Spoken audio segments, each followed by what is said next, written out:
And they brew right, under I the. guess we're gonna call the meeting to order. Would like to welcome, everyone here, our guests, as well as, both House and Senate committees are present this morning to hear from you folks, in regards to WELA.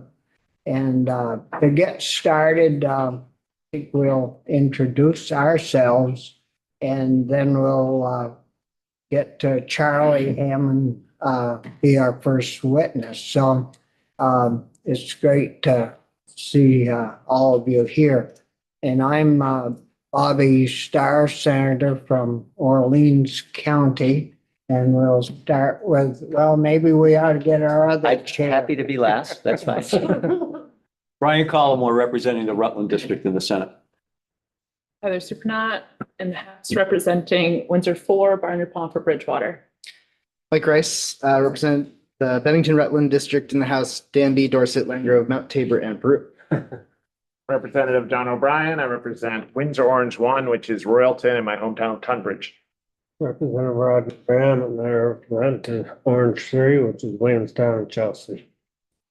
Representative Esme Cole in the House. I represent Windsor 6, and that's Hartford. Brian Campion in the Senate, Bennington County. Irene Renner in the Senate, Chittenden North, including Fairfax. Representative Jed Lipsky, Lamoille 1 District, Stowe. Representative David Templeman, Orleans 3, that's Brownington, Barton, and Westmore. Representative Josie Levitt, Grandal Chittenden, which is all of Grandal County and a little bit of West Mills. Representative Charles Wilson from Caledonia 3, which is Lindenville, Sheffield, Wheelock, Sutton, and Newark. Representative David Durfee from Shaftesbury, also represents Sunderland and Glastonbury. Thank you, members. So anyways, the Working Lands Enterprise Initiative is, it's been a very important part of our working landscape. It certainly helped a lot of businesses over the years to grow and so it's great to have you folks with us this morning. And I think we'll, according to the schedule I have, we'll start off with Charlie Hammond, who's the Vice President of the board. Vice Chair, not President. Vice Chair. Not too big. Good morning. Good. How you doing? I need some binoculars. I know. I feel like I'm looking over at Orleans County from. Yeah. Great. Well, thank you so much for the opportunity today. For the record, my name is Charlie Hancock. I occupy the consulting forester seat on the board, and I also currently have the privilege of serving as the vice chair of the board. I'd like to start today's conversation with you all by thanking you, Senator Starr, for being one of the original visionaries that designed this program. It's the foundation of work. It's that foundation of work that has really allowed us to build the incredibly successful program that continues to serve Vermont's working landscape and the Vermonters that depend on it today. For those members who were not part of creating the Working Lands program, in 2012, legislators passed Act 142, allowing the creation of the Working Lands Enterprise Initiative for the public-private partnership powered to invest in the economy, environment, and culture of Vermont's working landscape. It's important to note that Act 142 came out of the Vermont Council on Rural Development's Council on the Future of Vermont's work in 2009. Through the work of the council, Vermonters identified our great state's working landscape as being critically important to our identity and to our future as a state, and articulated a desire to protect it and support it. With discharge from our fellow Vermonters and in the face of the multitude of threats facing Vermont's working landscape, legislators in 2012 had the foresight to understand why a program like the Working Lands Enterprise Fund needed to be created. Founded on the principles of collaboration and responsiveness to the ever-evolving context within this landscape that exists. There should be slides along with what I'm talking about behind me, so if something else pops up, let me know. Since its inception, the Working Lands Enterprise Initiative has successfully advanced the mission laid out in the program's guiding statute. The program has created The program was created to save Vermont's working landscape. And the program's thoughtful design has allowed us to successfully keep thousands of acres of land working and build long-term food and forest systems viability through strategic supply chain and technical assistance investments. Since 2012, $15.6 million in grants and contracts have been allocated to 446 working lands businesses and service provider organizations who directly support those businesses. We're going to hear from a few of those businesses later. Support from the Working Lands Enterprise Initiative has helped to create over 540 new jobs, while also maintaining the viability of countless existing jobs. It's led to more than 92 million in generated sales, and it's kept the working landscape vibrant and vital, with over 24,985 acres directly benefiting from our investments. Additionally, $24.6 million has been leveraged in matching funds through this work. So for every $1 of public investment, another $1.6 in matching private funds has been leveraged to support this work. It's important to note that while matching funds is a critical component of the Working Lands Enterprise Initiative's work, we do see grantees every year who request a waiver on the match assistance because of the struggles that they're seeing as the businesses that they're all facing. And so we do work with applicants to provide waivers for that. These investments continue to make an impact in all 14 counties, as you can see behind me and in the report in front of you. In the beginning, people doubted if farmers or foresters or those making their livings in the forest would take the time to fill out grant applications because they're busy and they're in the forest and they have no connectivity, right? But each year, Working Lands Enterprise Initiative breaks its record for demand. In FY24, we are seeing the greatest demand to date, with grant requests totaling $13,805,441. And with only $2 million in funds to award, that's a 7 times ask compared to the funds available. 7 times the amount of funds being asked for than what we have to give. If nothing else, this demonstrates the immense need and the opportunity that we have to deploy more funds if, and hopefully when, they become available.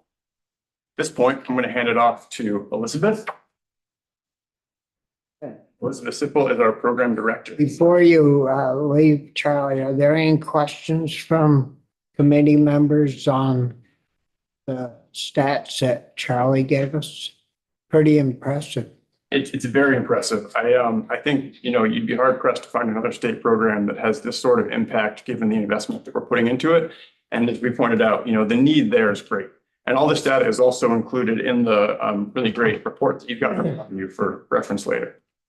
I should say, I don't want to take much of your time, but when you put a program together like this in the beginning, you never know whether it's gonna work or not work. And I think the reason that this has been so successful is because we had a good board of directors that looked after it. We had staff that really cared about making this work, and it's all we do as legislators.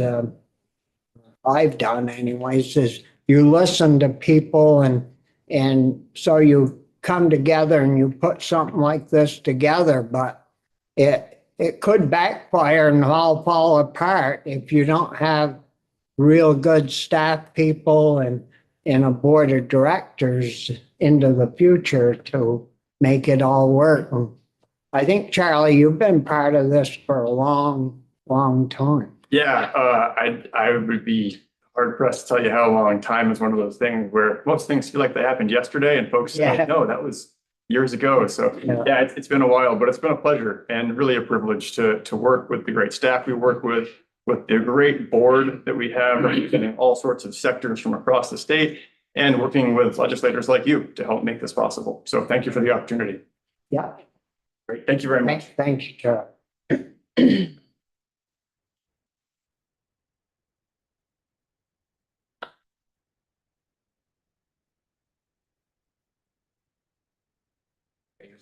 No. Would you- This one? Yeah, okay. There we go. That's just funny, because I do think I kind of want to see these. Good morning. Morning. It's nice to see familiar faces. because I was with all of you last year. My name is Elizabeth Sipple, and I am program staff for the Working Lands Enterprise Initiative.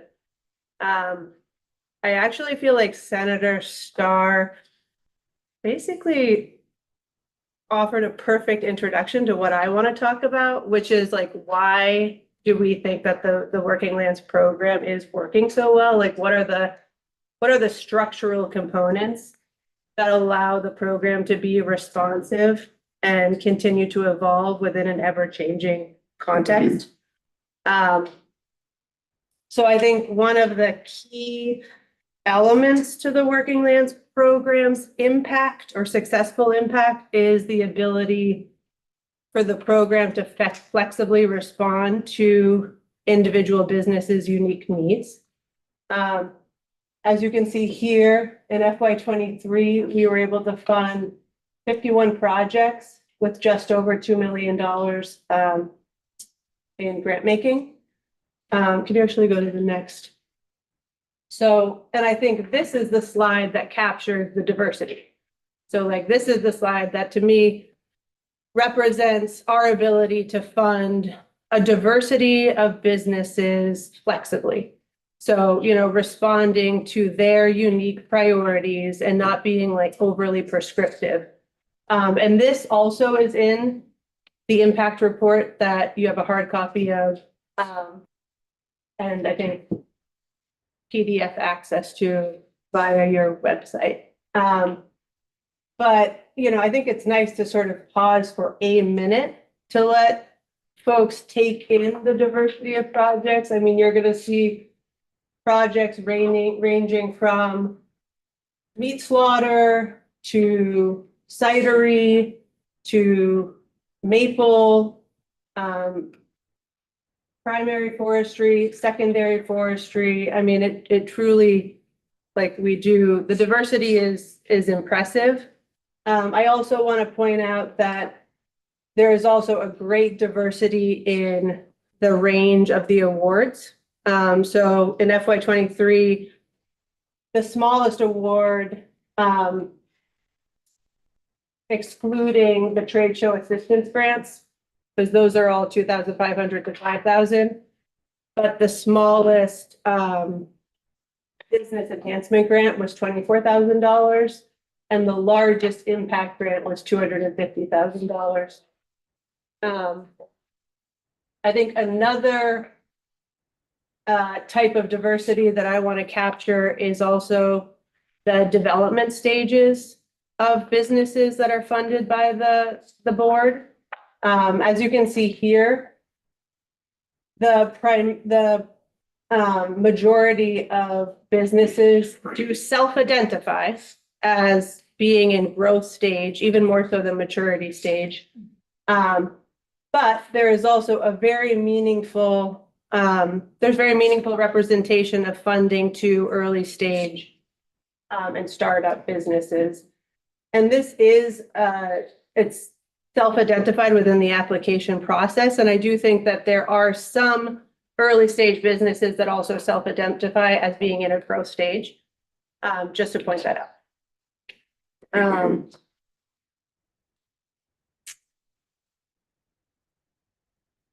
Okay, so yeah, so the first design factor is like the flexible funding. The second design or structural part of the program that I want to highlight is the diversity of the leadership.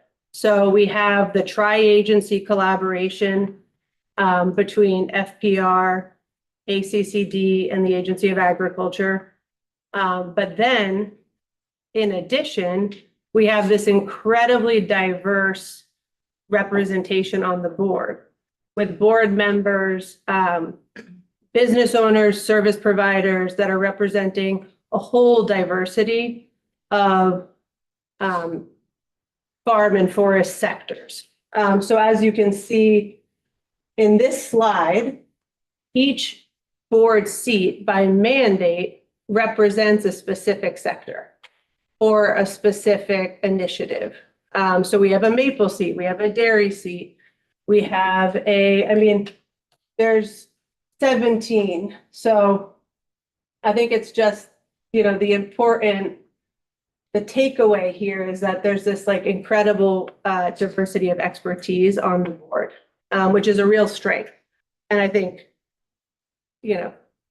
all comes back to the visionaries that created the program.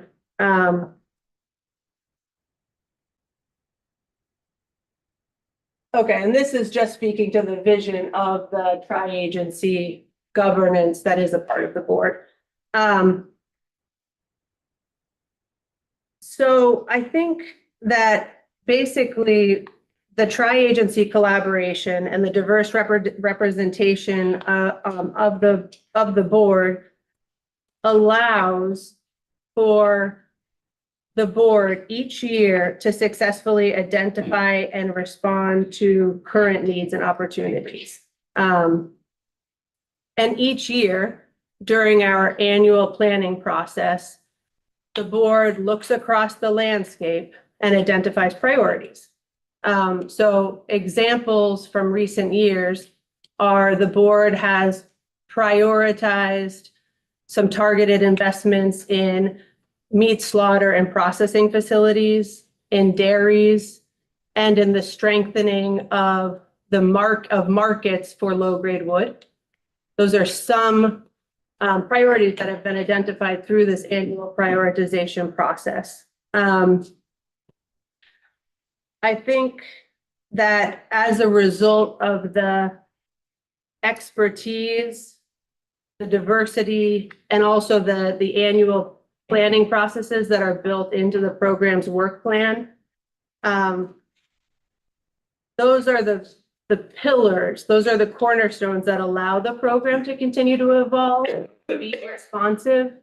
So some examples of the program's evolution are, in the beginning, the maximum grant capped at $20,000.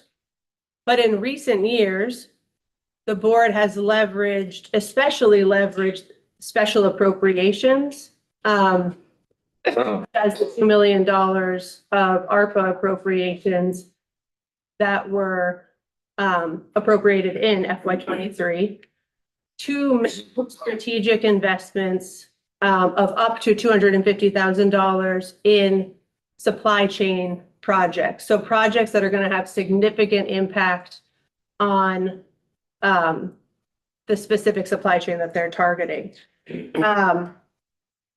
So for example,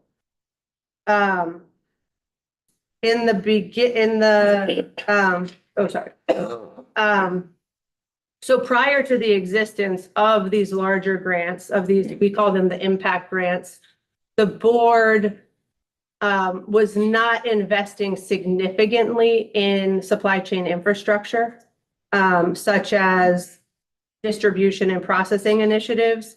And these, we identify as initiatives that create new opportunities for multiple businesses in those supply chains.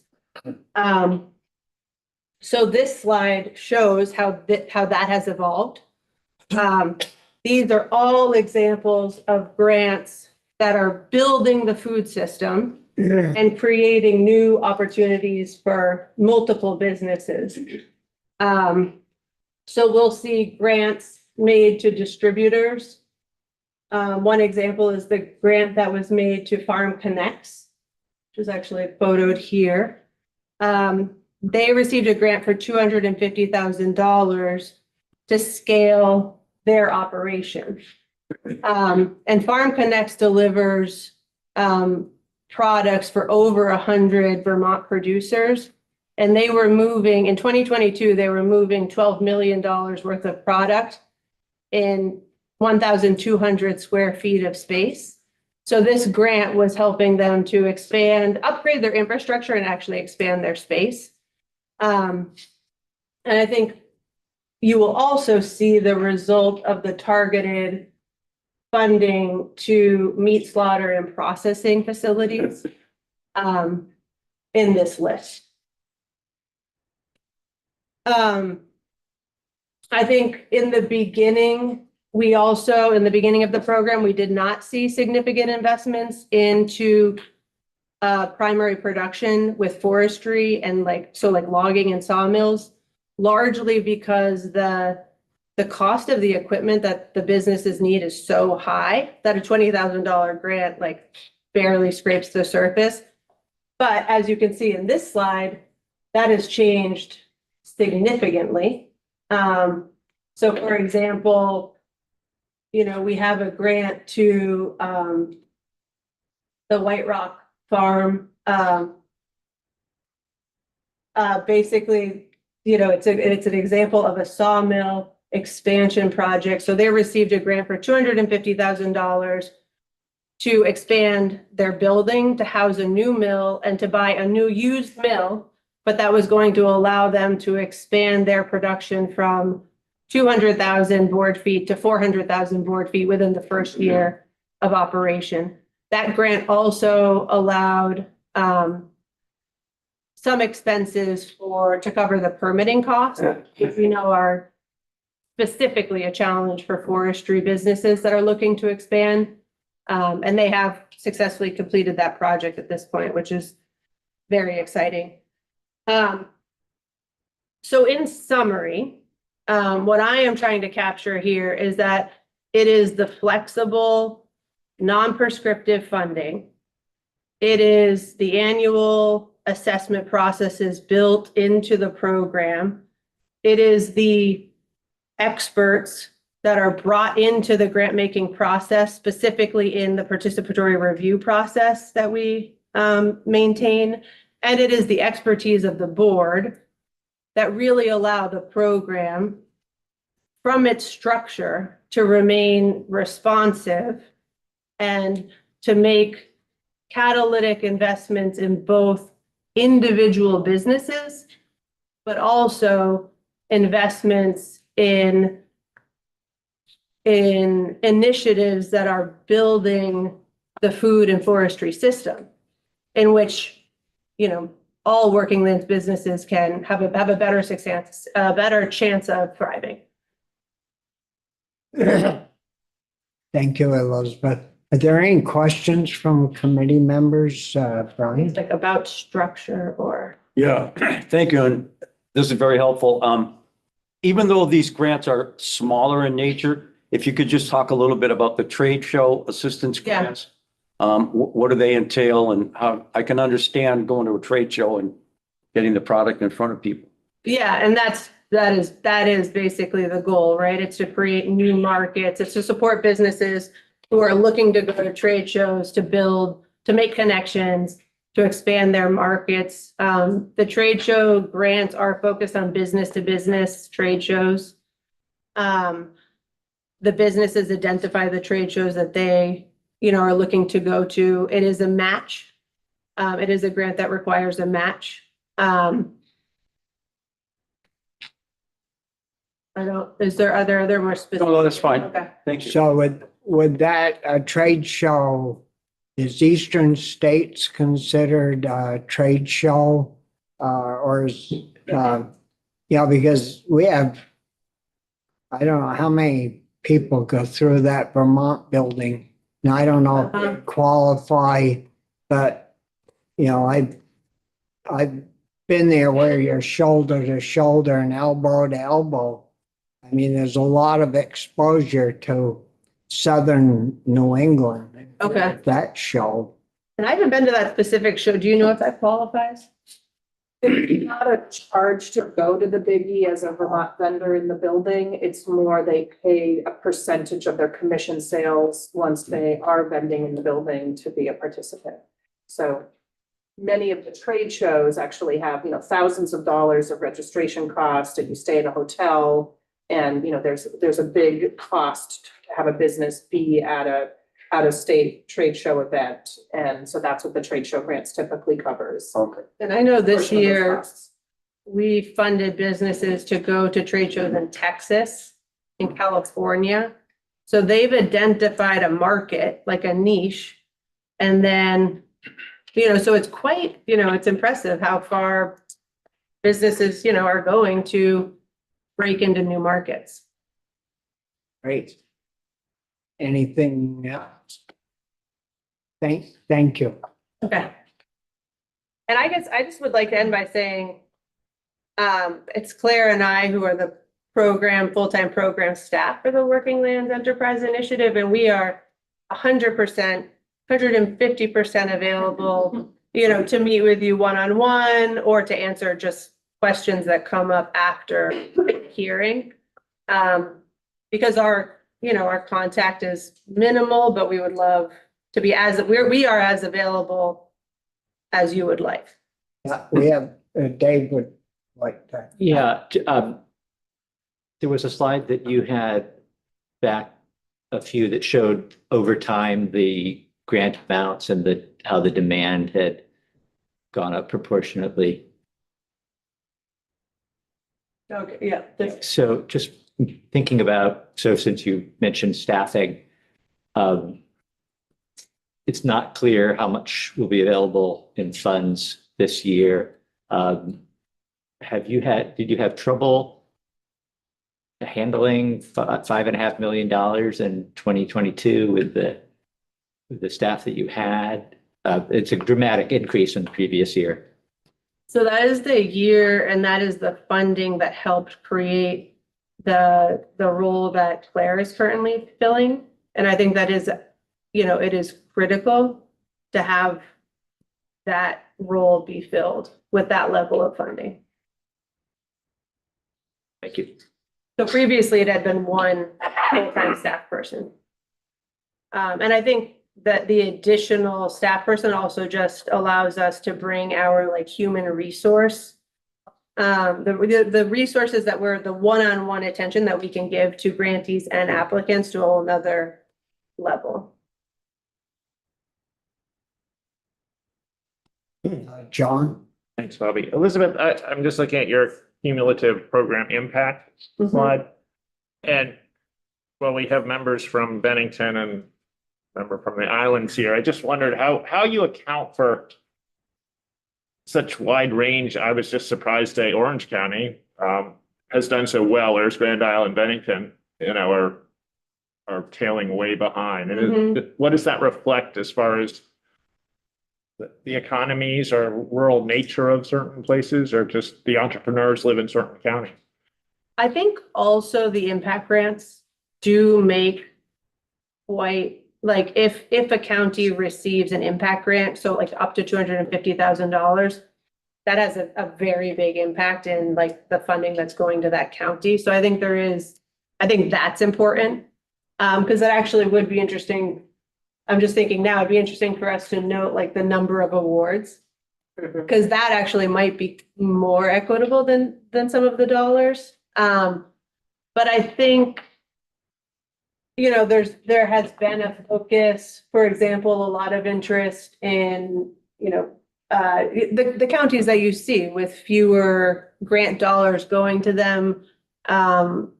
We specifically, Claire, has been working quite a bit with the conservation districts to better understand what the challenges are, and also to build support, more localized support. So this year we did have a service provider grant go to the Franklin Grand Isle. What is the name of The Northwest Regional Planning. Yeah. And so specifically they are doing business advising, but they're also going to support people in thinking through potential projects that they could write grants for.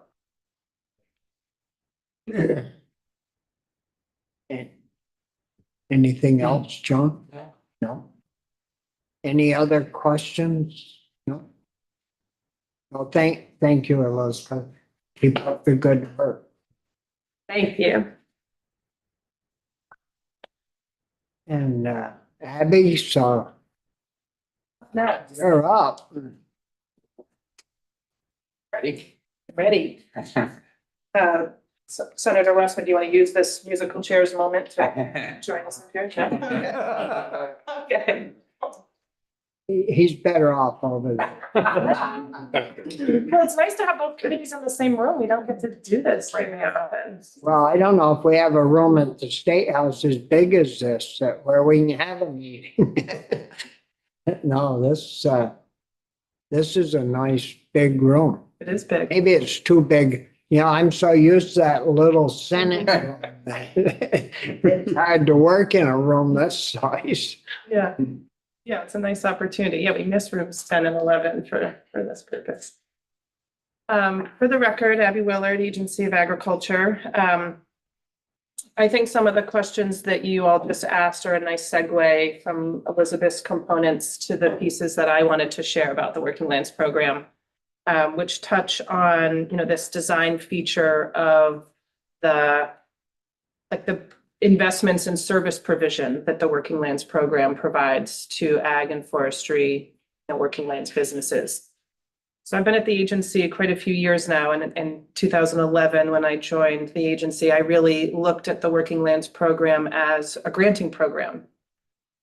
And truthfully, the program provides much greater value than just providing grants to ag and forestry, food and wood manufacturing businesses.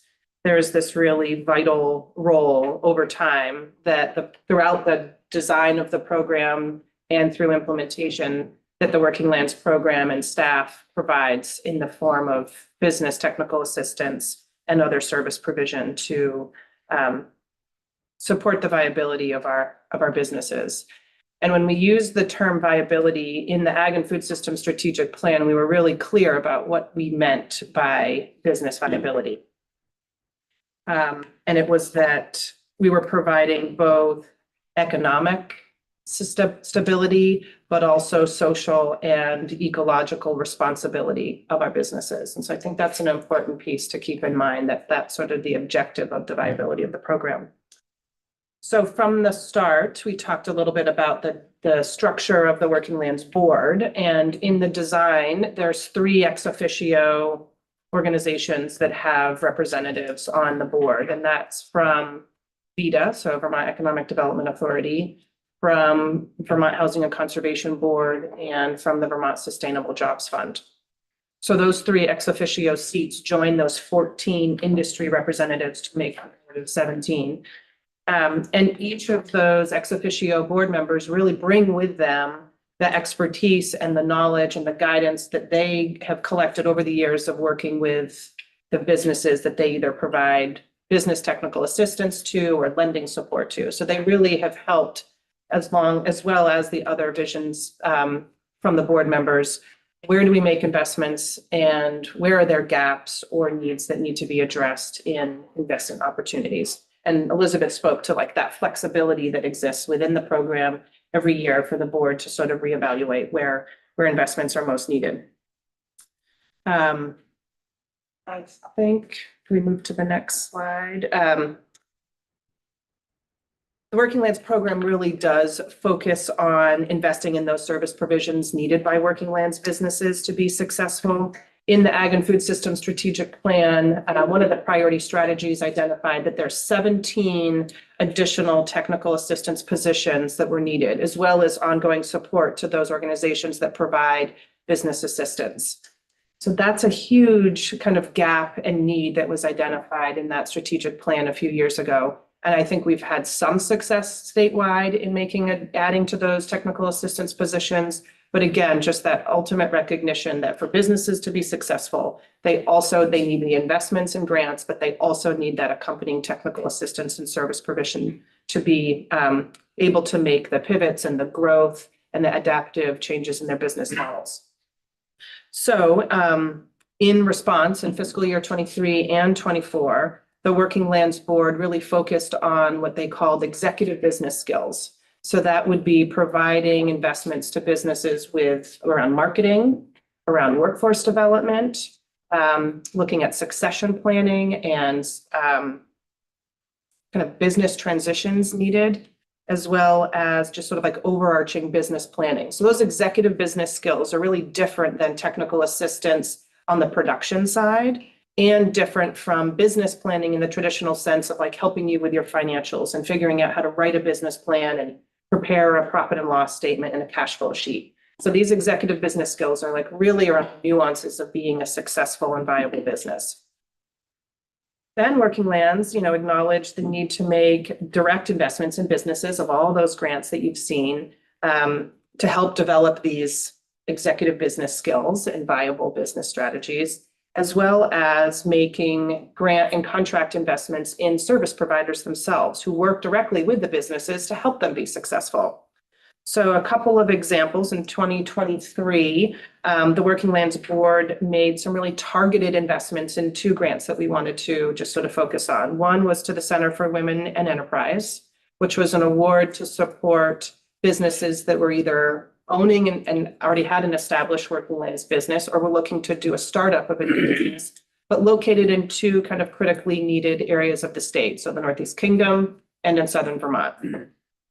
Another example of that service provision grant or contract was with the Vermont Forest Business School, which is run by Dr. Steve Hick. And the program was designed to provide a 6-month intensive kind of mid-career logging and or forest product production business assistance. So focused on business acumen and around the value and promotion of peer learning. So then the other piece that we wanted to touch on was that at the agency and specifically within the Working Lands program, which we see as one of our kind of economic development signature granting programs, making our granting programs really accessible has been a priority and a focus. And so part of that kind of accessible granting is the importance of the staff that's available. So the work that Elizabeth and Claire do to support applicants along the process that they experience as they apply for or look into or inquire about a granting program. So their focus has been around making grant applications very clear and accessible. So we do have a grant portal that requires applicants to log in and create a registration and submit an online application. Sometimes they even have to submit a pre-application and then be invited back for a full application. So it's not always been an easy process for businesses to navigate that system. So our goal had been in providing webinars and instructional materials on our website and by phone call to make that process as accessible and easy as possible. There's a lot of support of just helping applicants navigate through that process of just sort of understanding when the deadlines are and, you know, materials that need to be uploaded and when they should apply and then when they should hear back. So there's lots of communication about sort of throughout the application process. And then referring applicants to partners that may be able to provide more of that in-depth application support, depending upon where the applicant is in their process. So in 2023 and 24, the Working Lands team made an ongoing commitment to working with the Vermont Farm and Forest Viability Program to coordinate their business advisors to connect with the business enhancement grant applicants who would be looking for someone to just talk about the scope and vision of their project with. So not submitting the grant application, not writing the grant application, but just talking about project strategy, which can be a really helpful support service in the early stages of an applicant trying to understand, does the project that they have imagined, is it the right fit for the program? Do they have the right outcomes or thinking about the right metrics? Do they understand sort of how the program is designed and how their application would be competitive? So between fiscal years 23 and 24, the Working Lands program referred 22 Working Lands applicants to work with the Farm and Forest Viability Program in this manner. And then when we reached out to program staff, they shared that they also, on a regular basis, typically when a funding opportunity is not open, but they're just talking with prospective applicants and hearing from businesses, they refer another 5 businesses a month to the Farm and Forest Viability Program. So that's just a really robust partnership of folks reaching out to the agency, possibly looking for a grant, and then we may recommend that they work with a business advisor to be more kind of like business ready before applying for funds. I think we've talked about the READY program in the past that VHCB manages. So READY, REDI, is a program that provides in-depth grant writing assistance for businesses that meet a certain criteria based upon where they're located in the state and the size of that community. But they've also agreed to provide grant writing assistance to the larger ARPA primary producer and supply chain impact applicants for the Working Lands program. which is a really helpful grant writing assistance for these larger kind of like bigger impact applications. Plus the READY program provides grant writing assistance to applicants that are applying for federal programs. So they're offering a little bit more complicated, a slightly more complex application. But I will say the majority of the grant applications that we receive are still submitted by the entrepreneurs and the businesses themselves. So some of them are receiving grant writing assistance, some of them are working with the READY program, but many are carving out the time and creating the expertise to submit their own applications, which we're grateful for. One of the last points I wanted to share, sort of thinking about this kind of full circle of technical assistance that's provided and imagined by the Working Lands program, is that there's often an opportunity to refer businesses who are not ready for a Working Lands grant for other technical assistance, or maybe even connecting them to other capital resources. So other granting programs that we are not currently offering.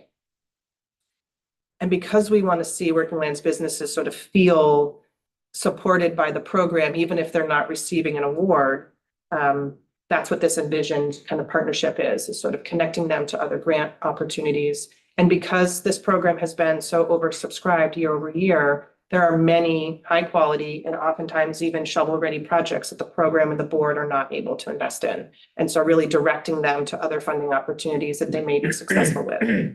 The program staff shared that they receive 20 to 25 calls per week when a funding opportunity is open, with either questions or providing some of that kind of application process assistance. And then kind of like per design of the program, and it's evolved over time, every applicant that applies for a Working Lands grant has an opportunity to receive feedback on their application. So areas for improvement, other resources, other programs that might be a good fit for their program. Sometimes that's provided to them in their denial email, and other times in that email, depending upon the number of applications that are received per funding opportunity, is an open invitation to reach out to the program staff to receive more of that feedback around areas of their application could have been strengthened or ways in which it wasn't as competitive as some of the other applications that were funded. So as you can imagine, that's a pretty high intensive, high communicating kind of role and kind of service provision that the Working Lands program and Working Lands applicants and grantees receive throughout the life of their kind of applying or exploring a funding opportunity to hopefully becoming a grantee. And over time, I would say of the program's 11 years, we've seen an increase in both the quantity of applications. You saw that in sort of like the oversubscription over time, as well as a real improvement in the quality of applications that we're receiving in the program. And I think that's just a real testament to the program having a commitment to both investing in really exciting and really interesting and high impact, high return programs, but also projects, but also providing those additional value services to applicants that are inquiring and looking to grow or adapt or pivot their business. So I get to hand it over to the second Working Lands program coordinator, Claire Salerno, to talk a little bit more. Yeah, thank you, Abby. It's certainly good to hear that Working Lands works or directs people to like the farm forest viability program at VHCB. That, I don't know, we created that a few years back, and it really helps people to understand and go to the next level, what they would need, and help with their financials. If they're having a little trouble, try to straighten them out. And we had testimony earlier from VHCB that the percentage of people that they helped turn around was tremendously high. I don't know if you folks have had them in yet. And the READY program, which you mentioned, it could get a business up to a certain level, and then they could apply for, I would think, a READY grant from VHCB. Because that is all, that's another issue that we, the ag committees, have put together way back in the beginning. But that's all federal money that's sitting on the table that nobody has asked for. And so it's set up so people within a community of 5,000 or less. So, you know, like Burlington, the bigger places can't get into that and take the money. I'm sure they have professional grant writers, but little places, little communities, they don't have professional people to help their citizens after these grants, where the READY program through VHCB, and that could be individuals or nonprofits, small businesses. You know, that money is sitting there, and if we don't apply, or our people don't apply and take advantage of that, it gets sent back down to Washington and they redistribute it. So it's good that you recommend to working lands folks, when you get those calls to those other agencies, because it could really help. Yeah, I think it is an essential partnership of just connecting businesses to the right funding at the right time, and then whatever kind of technical support's needed for them to be successful. And yeah, business advisors are critical for that, and the READY grant writing support's also really helpful. Jed, you had a. Yes, thank you, Senator Starr, and thank you, Abby.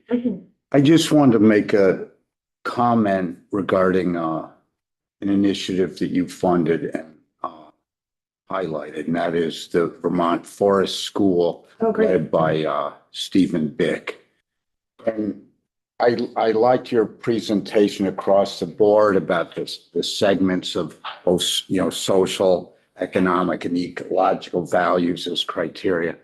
But much to my surprise, over the years, Stephen Bick said, "Jed, you're actually too old to go to my school. I'm focused on the younger, Mid-career? the mid-career folks." I took offense to that, but we'll move on. But I want everyone in this room to know, as far as the history of how a logger, which is sort of the base tier of the forest products industry, has gotten their knowledge, and a lot of it's handed down, and maybe what they were told was incorrect, or whoever was teaching them was not sober. You don't know, but it hasn't worked great. But Dr. Bick has been so knowledgeable, and I've had access to him for decades as a writer. He submits articles in the Northern Logger, and wow, that's thoughtful. But to have Northeast Forest, you know, practitioners have access to his sort of knowledge, organization, and acumen has helped elevate my profession as a timber harvester to a whole nother level. And as a sort of a vulnerable industry within our region, it adds a professionalism and knowledge. That grant was absolutely important.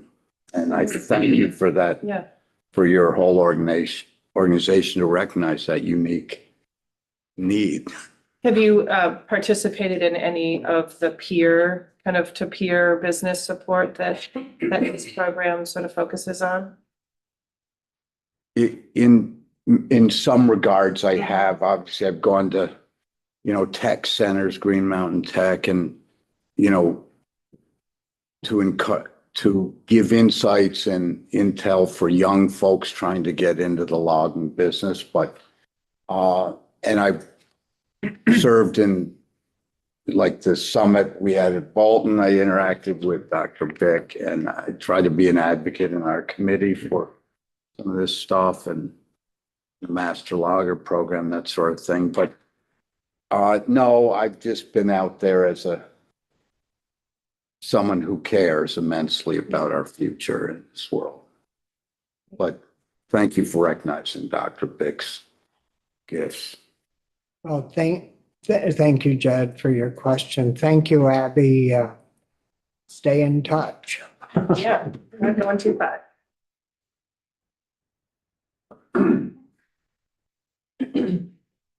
Good morning. For the record, my name is Claire Salerno. I'm the program coordinator for the Working Lands Enterprise Initiative, so the other full-time staff person, along with Elizabeth. And I'm here today to share some details more about the grant making process, which other folks have touched on, and focusing on some changes that we've made in FY 23 and 24. So prior to my role here at the agency over the last couple of years, I grew up in Johnson, but I spent several years in Washington, DC, working on evaluating federal housing programs. So I know that capturing the results and impacts of any government state-funded program is really critical to understanding its success. So to stay responsive to the current context, the Working Lands program continues to evolve how we measure grant project impacts. And so we ask questions about the potential project impact during the application process, and then we also follow up with grantees after their project is complete to understand what those impacts have been. And so, for example, we made several changes this year to how we ask about targeted project impacts in the applications for the most recent round of grants.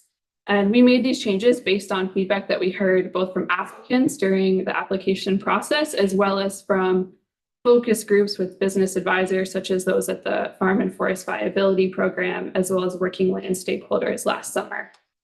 And as you saw in some of the earlier slides, job creation has been a very key metric of program success since the beginning. And we still ask about projected job creation in the application, as well as in follow-up surveys with grantees that are funded. But given the current labor context, we've expanded kind of this focus on job creation to think about what our grant project impacts are on labor efficiencies, workforce development, and worker and owner well-being. So for example, Fort Wayne Farm, which is a dairy farm in Corinth that you see pictured here, they received a grant in FY 23 to increase the efficiency of their bunk style feeding operation. If you want more details about it, it's in the report that's in front of you. And then Giddings Hill Forest Products, which is a logging operation in Bakersfield, their grant was for the purchase of a forwarder, which is safer for employees, increases efficiency, and has a lower impact on the environment as part of a transition to cut-to-length logging. And you can also read more about those specific impacts and how they've made those operations more efficient and reduced the physical strain on the farmers and loggers.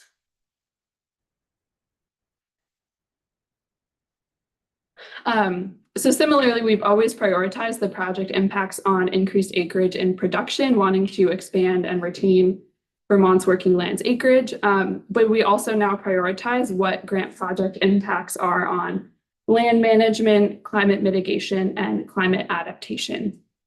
So for example, Tubbs Crossing Farm, which is a goat dairy in Orwell, their grant project was to support the purchase of a tractor.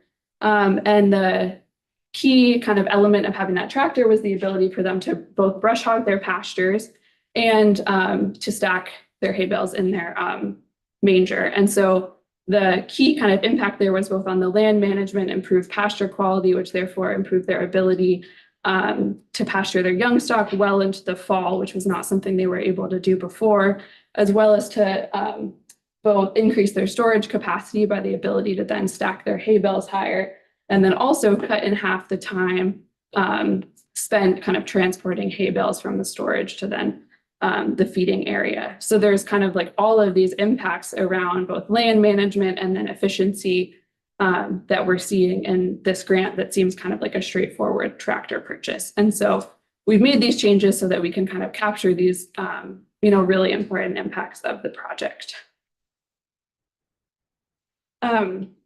So we've also added a new impact category that applicants have the option to discuss in their application, which is focused on equity, engagement, and equality. So this is where Applicants can describe how their project will reach or impact historically underserved or marginalized communities. So this could be people living below the poverty threshold, people facing food insecurity or homelessness, immigrants, LGBTQ plus people, people of color, people with disabilities, veterans, and women. And so we did note that in fiscal year 24, which is the year we're in now, so far, there seem to have been more operations in the startup phase, including those especially owned by young people, especially young women and couples. So this includes the ones you see up here, which is Bear Island Maple, Vermont Bees, Finale Ferments, and Triple J Pastures. And so to give more details about these businesses, Finale Ferments writes that their staff comprises primarily LGBTQ individuals and includes representation from racial minorities, and that the grant is an essential part of growing their business and therefore will directly uplift these communities, foster empowerment and economic opportunities for their staff that represent these groups. Vermont Bees, here on the top, is a startup business that received an FY24 grant to purchase a honey extract. And they emphasize that the grant project will aid a retired veteran who is a co-owner in continuing to work, as well as support the only woman, that's Bianca Brahman. She's the only woman working in commercial beekeeping in Vermont. And she also notes that the purchase of the honey extractor will drastically improve the efficiency and reduce the physical strain on the bodies of all of the workers. But she felt that for her as a woman and a smaller person, that having that equipment is going to be especially important. And then lastly, Triple J Pastures in Irisburg received a grant for a mobile chicken house. And in their words from their application, Jennifer Rodriguez, who was one half of the Triple J husband and wife team, is a first-generation American born from a Dominican mother and a Puerto Rican father. And the family is raising their daughter as a bilingual English and Spanish speaker. And Jennifer is a member of the Vermont Relief Collective and shares their vision of a Vermont that is an equitable, safe, and just place for BIPOC to work in, participate in, benefit from, and lead within land, environment, agriculture, and food ways. And then lastly, the projected impact on increased product output and sales have been and remain very important impacts that we capture both in the application and then as follow-ups with grant projects that are awarded. So I want to share a few more details about the granting process, including several key updates that we made in the past year. So as we've discussed already today, even though the number of applications continues to increase every year, the board and particularly our staff are dedicated to ensuring that each application is carefully and thoughtfully reviewed. And we want to respect the time that applicants put into writing and submitting the applications, as well as ensure that the funding decisions represent the highest and best use of Working Lands funds. So we've made some additional changes this year, which is FY24, to shift our review meetings to sector-focused review meetings. And I'll talk through kind of what that means. So this is change from larger, like one-time review meetings to smaller sector review meetings allows each application to be thoroughly discussed one by one while maintaining our commitment to a participatory review process that engages sector experts. So every application that is submitted is read by 3 individual reviewers who have been vetted for any conflicts of interest. And that is not new this year. That's been the case throughout the life of a program, that anyone with a conflict of interest does not participate in reviewing or voting on an application. And reviewers and board members are reminded in any review discussion to focus the discussion on verified information about an applicant and to keep opinions and conflicts of interest outside the review process. So to provide an example of the changes for this year, in the past, if we had a funding opportunity where we received 50 applicants, that meant we would engage 20 to 30 reviewers working in the forestry and ag sector from the public and private sector, which we still do. But instead of convening one meeting where all of those people are trying to discuss all 50 applications, We now convene several review meetings, focus on 2 to 6 subsectors. So we might have a dairy and livestock meeting. We might have a forestry one. We might have a like crops and produce one. So this means that a smaller group of sector expert reviewers is discussing maybe up to 15 applications at a time. And as we mentioned before, we offer individualized feedback to applicants that are not awarded. So the discussion of all of the applications in smaller groups with these sector experts really strengthens the quality of the feedback that we can offer. And overall, the participatory review of applications by sector experts is one of the design elements that allows the program to remain up to date with current sector priorities and make strategic investments that respond to those priorities. And then the last thing I want to draw your attention to on this slide is the time between the application due date and the applicant notification date. And we strive to keep this period to about 2 months. And we find that this is the appropriate amount of time needed for each application to be carefully read by, those 3 reviewers, convene those review discussions, and then hold the final board decision meeting. And then lastly, another significant discussion and shift that took place in fiscal year 23 was the board's decision to make the Working Lands Program's first investment in a pilot net zero emissions farm worker housing project. And so this project is being executed by Riverview Farm, which is a dairy farm in Franklin. And it is being done in collaboration with several partners listed here, so including Efficiency Vermont, VHCB, and the Champlain Housing Trust, was actually not listed there.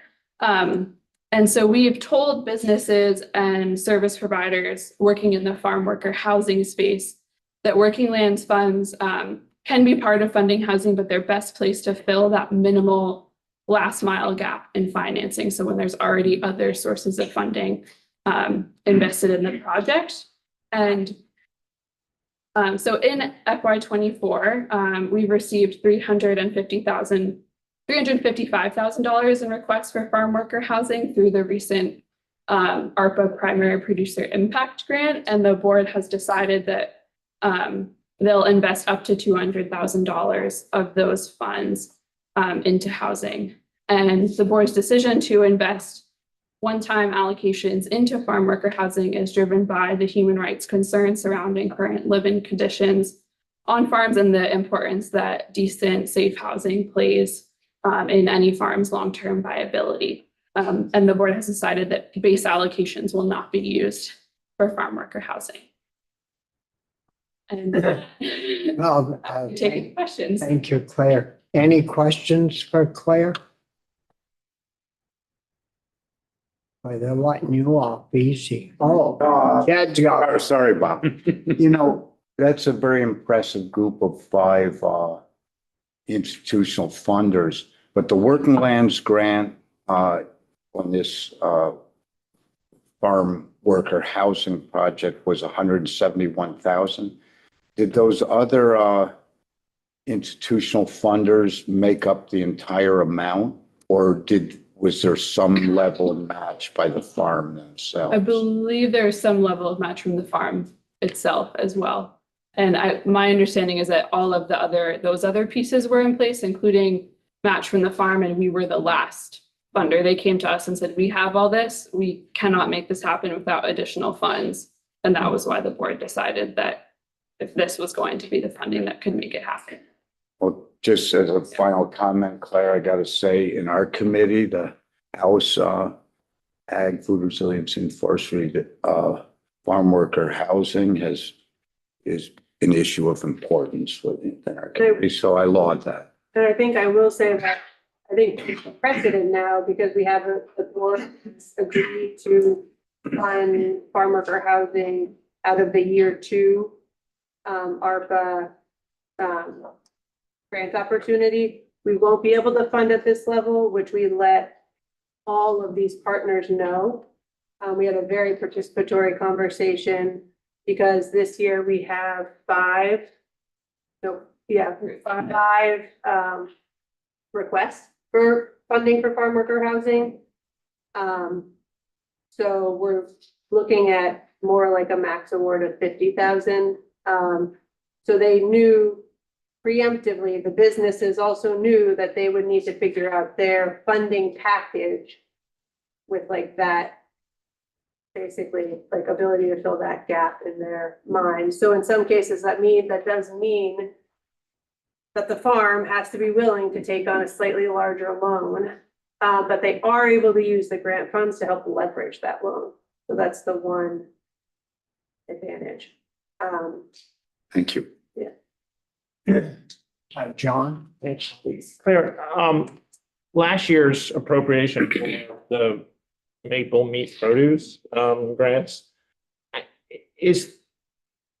do applicants know that like they should go for those or a working lands grant? Like I can see some overlap there. Yeah, I've spent a lot of time on the phone with a lot of people talking about that. I think, yeah, we tried to make it really clear, you know, on the web pages and in the like RFA, the like application information documents that like that other funding is available, and sort of direct folks of like, you know, if you have a produce operation, you might want to think about that. The grant dollar amount is a little different. For folks that I talk with, it really depends on, like, if I direct them to one versus the other, it depends on their grant dollar amount, whether they have matching funds available, since the agency opted to not require match for that other grant.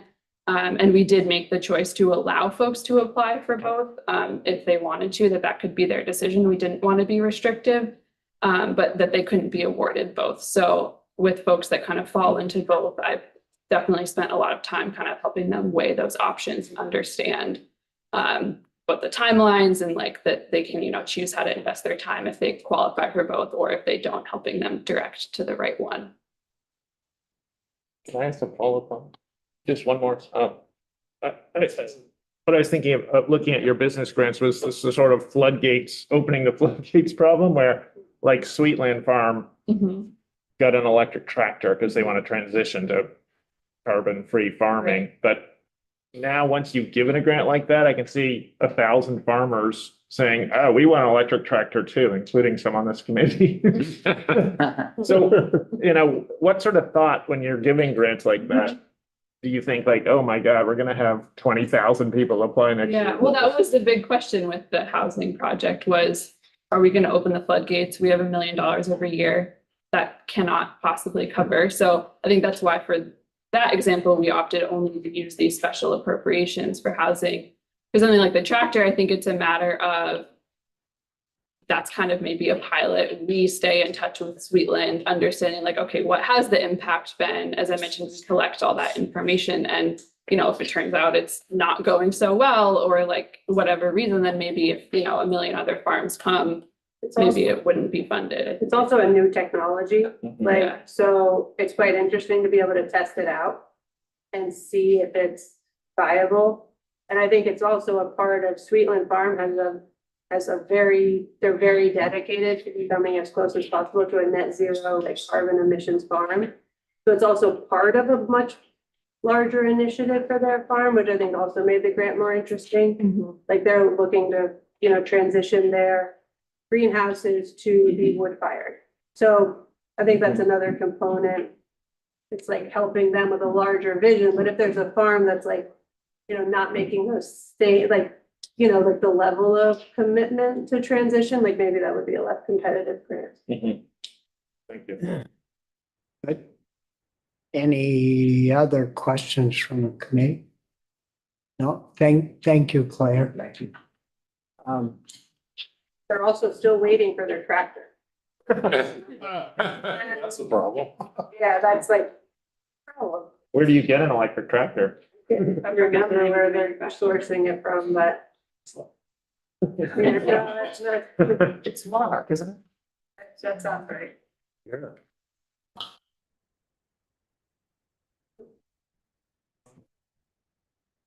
So we've actually, the next agenda item was question and answer, but we've on our We time. kind of covered them as we went through. Sounds good, because I don't wanna, I want to get to Exactly. the grantees. So our first, and we'll have other questions time. Joe Brook Farm. Joe's Brook Farm? Yep. There you are. Welcome. Good morning.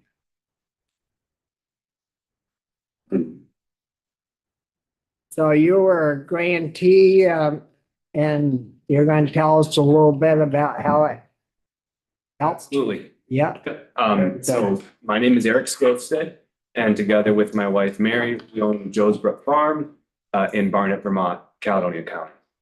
Currently, Joe's Brook Farm grows about 10 acres of vegetables and 3 acres of organic strawberries. So 5 acres of cover crops. We have just over half an acre of high tunnels, and we employ 6 to 7 full-time equivalents on a seasonal basis. Our crops are marketed through a 3-season CSA, a farm stand, 2 farmers markets, local grocery stores and co-ops, local institutions, and regional distributors like Deep Root and Farm to You.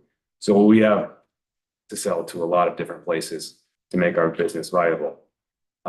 Joe's Brook Farm is 15 years old.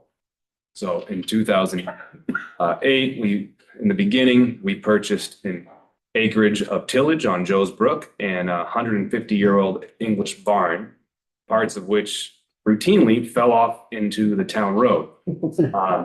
So we jacked the barn, we moved it back from the road 15 feet, we poured a new foundation and set up a wash pack facility and a farm stand and began to cultivate the available acreage. We received state barn grants, restoration grants, at that point for that barn, Department of Ag and Markets grants to assist in the build out of that structure, which was really the anchor of our farm at the time. In 2013, we leased a 30-acre parcel on the Passumpsic River known as the Robinson Farm. It's 3 miles from our home and barn. Our barn and home are at the Joe's Brook location. So these acres, included a farmhouse and an ancient tie stall barn, probably one of the oldest ones in Vermont. They have allowed the farm to grow significantly over the last 10 years. In 2020, we were fortunate and we were able to purchase the Robinson Farm from Dot Robinson and our partner, Sandy Turman. Dot's family had owned it for almost 70 years. I think they stopped milking around 1985. We leased it. It was hayfield and alfalfa. So now as owners, it now made sense to begin to develop building infrastructure at the Robinson Farm, and we applied for a working lands grant to do that. So I need to paint the scene a little bit. We are just south of St. Johnsbury along Route 5 here, and the railroad tracks are running parallel to Route 5, and the interstate is running parallel to that, and sort of somewhere in the middle is the Passumpsic River. So imagine a beautiful red tie stall barn with a soaring Gothic roof line and those 6x6 single pane windows running down the length of each side of the barn. The building sits above the prime floodplain soils that we grow our vegetables on, and it's beautiful. It's inspiring. It's also completely worthless unless you're a dairy farmer in 1938.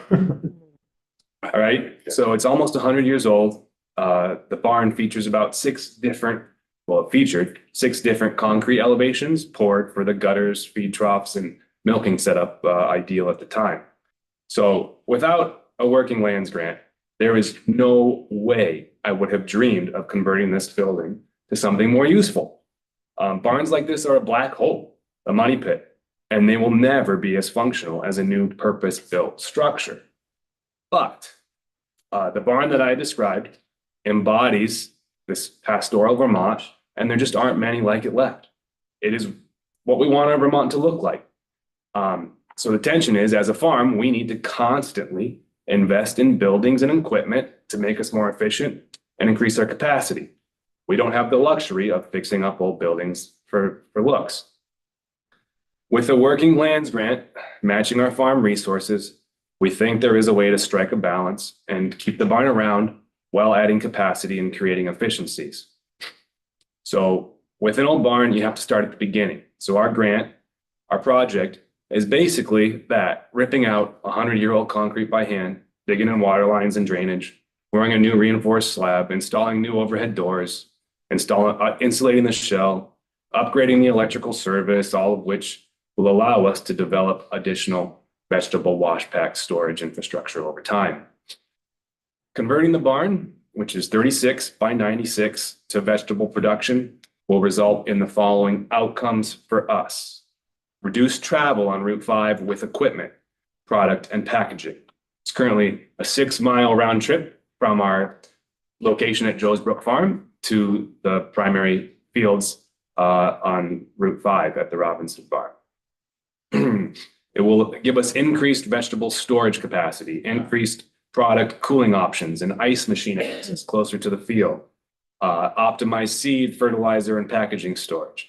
We'll have office space there to help coordinate our pick and planting logistics, and it will create a safe and efficient space for maintaining equipment.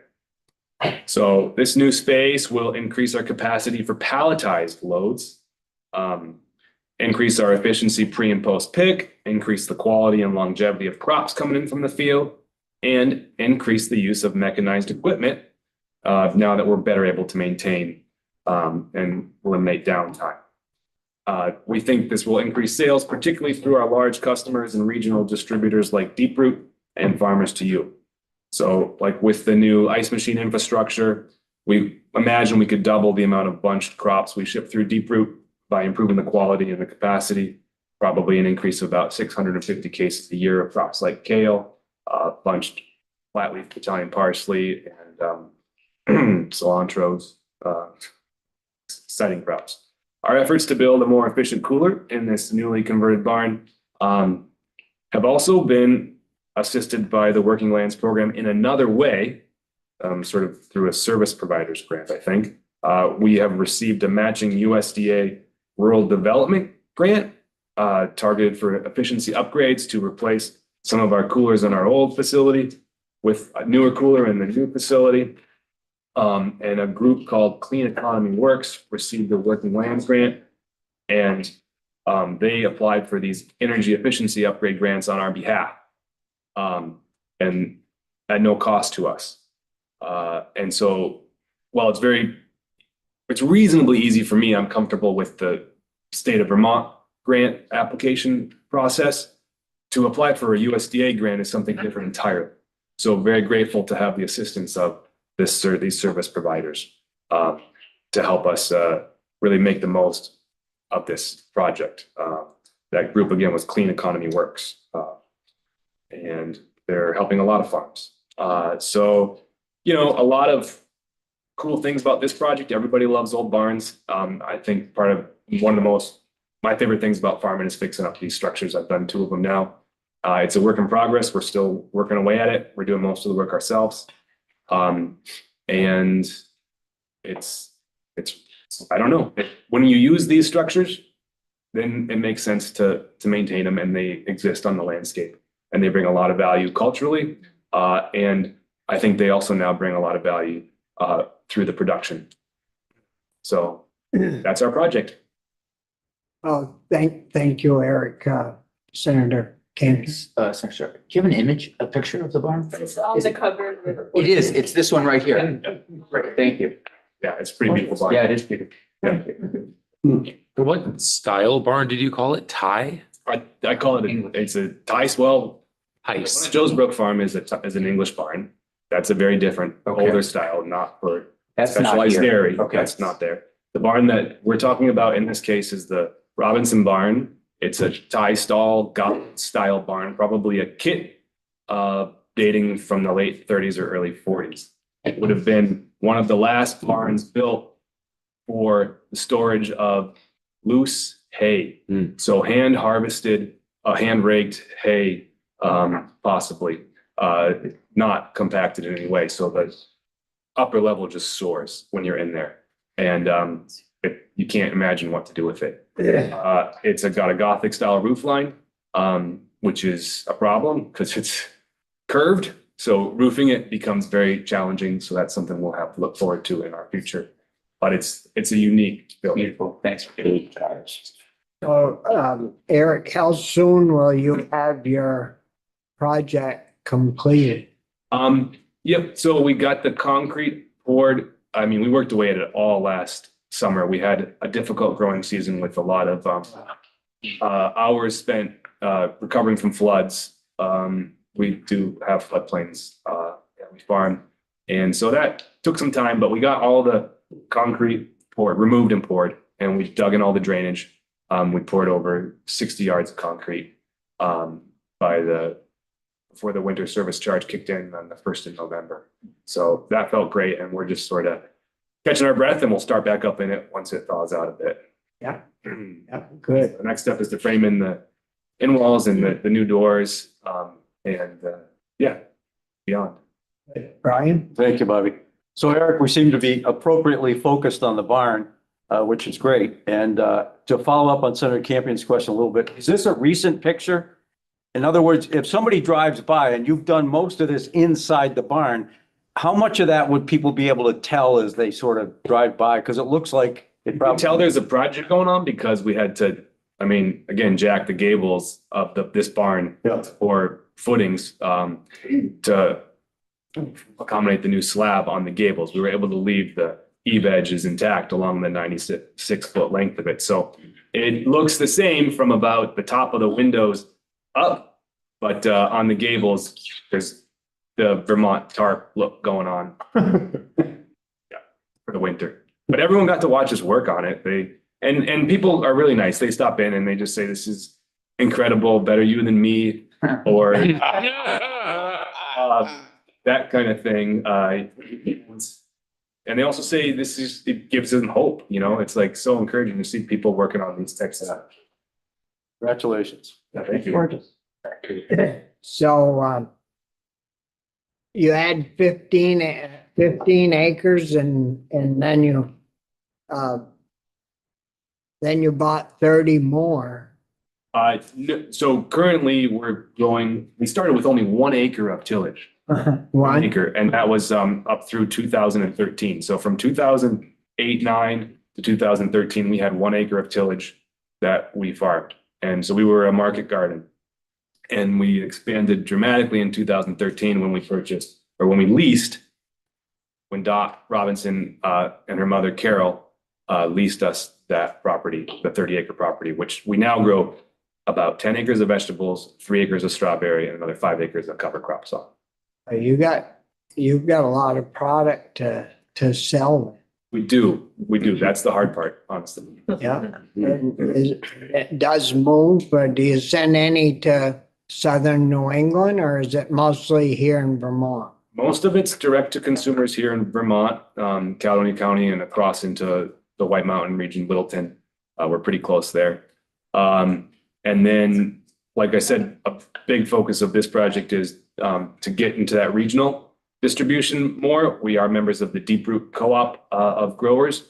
And so there are crops that we think have are growth crops in that co-op, and they're bunched crops. And we think by having some better storage a little closer to the field, we could really improve our efficiencies related to those crops. So, yeah. Great. Other questions, for Eric? Well, good luck to you and thank you very much. Yeah, I just wanted to point out that there is more information about the Clean Economy Works program in the impact report. And it's another way that the Working Lands Enterprise Initiative is trying to get more federal dollars into the hands of Vermont farmers. So they received a small $20,000 grant from us to work with 8 farmers, at minimum of 8 farmers, to help those farmers access the USDA rural development dollars for energy efficiency projects.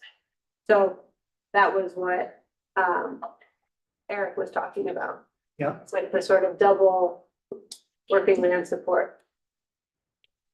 Good. If there are any other questions for Eric? No? We'll move on to LSF Forestry and Tucker. Morning and welcome. Thank you. I'm Tucker Riggs with LSF Forest Products. We're a small sawmill in Fletcher, Vermont, which is in the bottom corner of Franklin County, right next to Lamoille and Chittenden counties. Thank you very much for having me today and allowing me to share a story. We're a small community type sawmill up in that neck of the woods. We're sawing approximately 500,000 board feet of timber a year, primarily focusing on timbers for the post and beam industry, as well as rough cut lumber for contractors and homeowners in our area.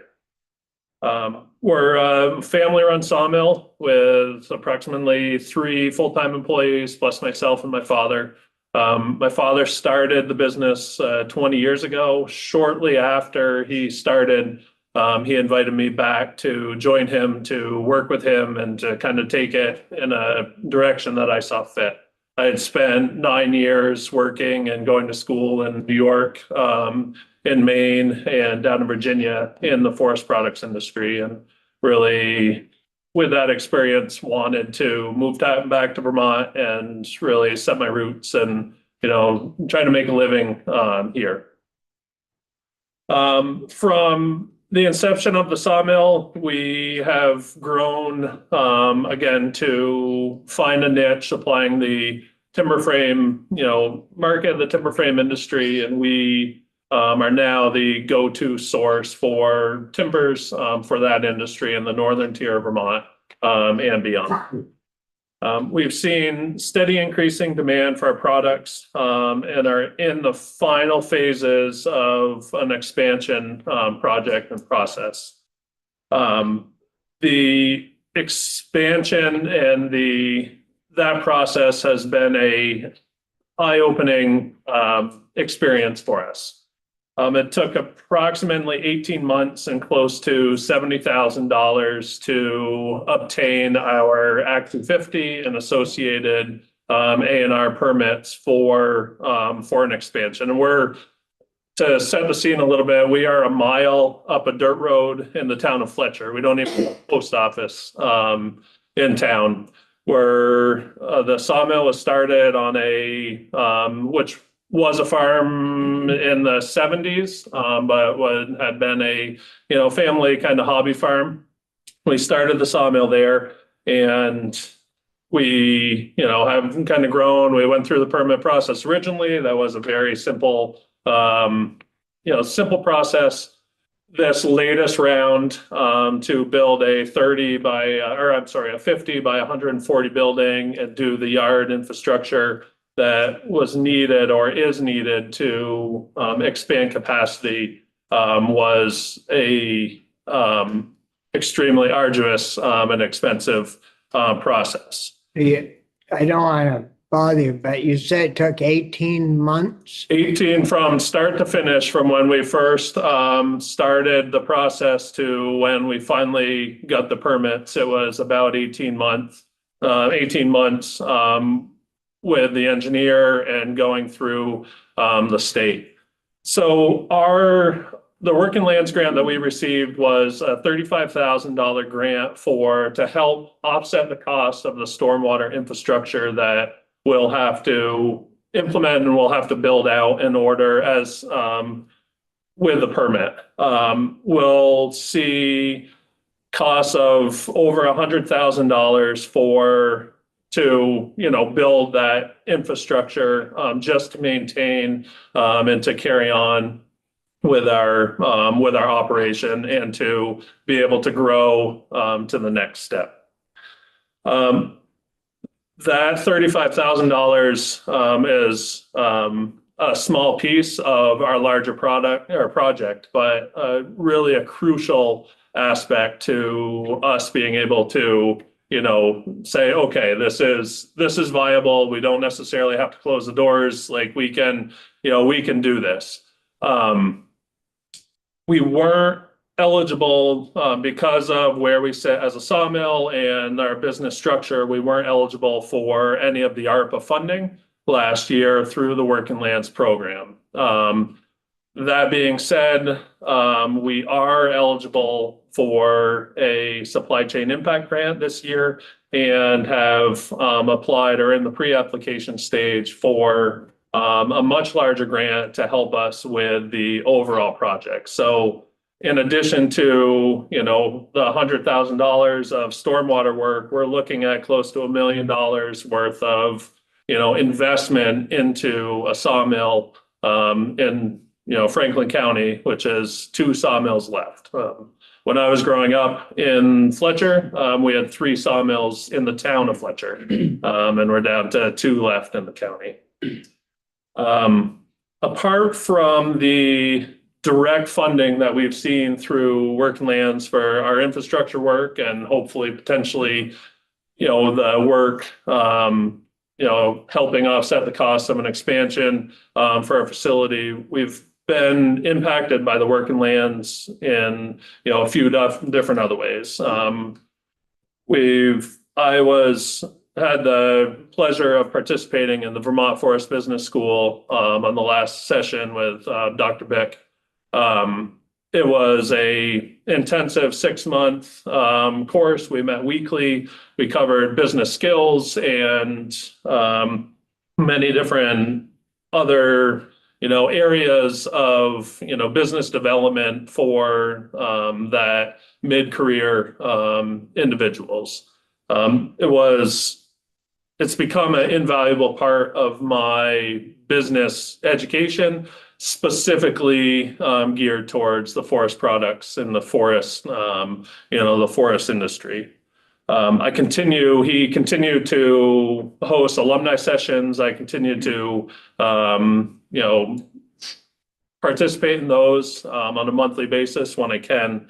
And, it's been a, huge benefit to me personally and to our business. The Working Lands has also provided direct investment to some of our log suppliers, which has allowed us to maintain a, continual and, steady log flow into the sawmill in what has become, pretty adverse weather harvesting conditions. Getting Hill Forestry logging, who's on our backdrop here for most of the, slides, is one of our major suppliers, and his transition to cut to length harvesting, his ability to, work on land in less than ideal conditions and be able to do a good job, has been a huge impact for us to be able to steady out that supply of logs, even if we have, 4 months of rain, and it dries up enough for him to be able to run. He can get a load or 2 or 3 or 10 out for us to continue to go. What type of wood do you buy? We used to be a broad range, like hardwood, softwood, anything we could get our hands on. We have grown to a point that we have focused on softwood lumber. So white pine and eastern hemlock almost exclusively. And at this point in time, right now, we're only about 4 to 6 weeks out on our orders. During the spring and the height of building season, we will be up to 3 to 4, 5 months out on my production schedule in order to meet the current demand that we have.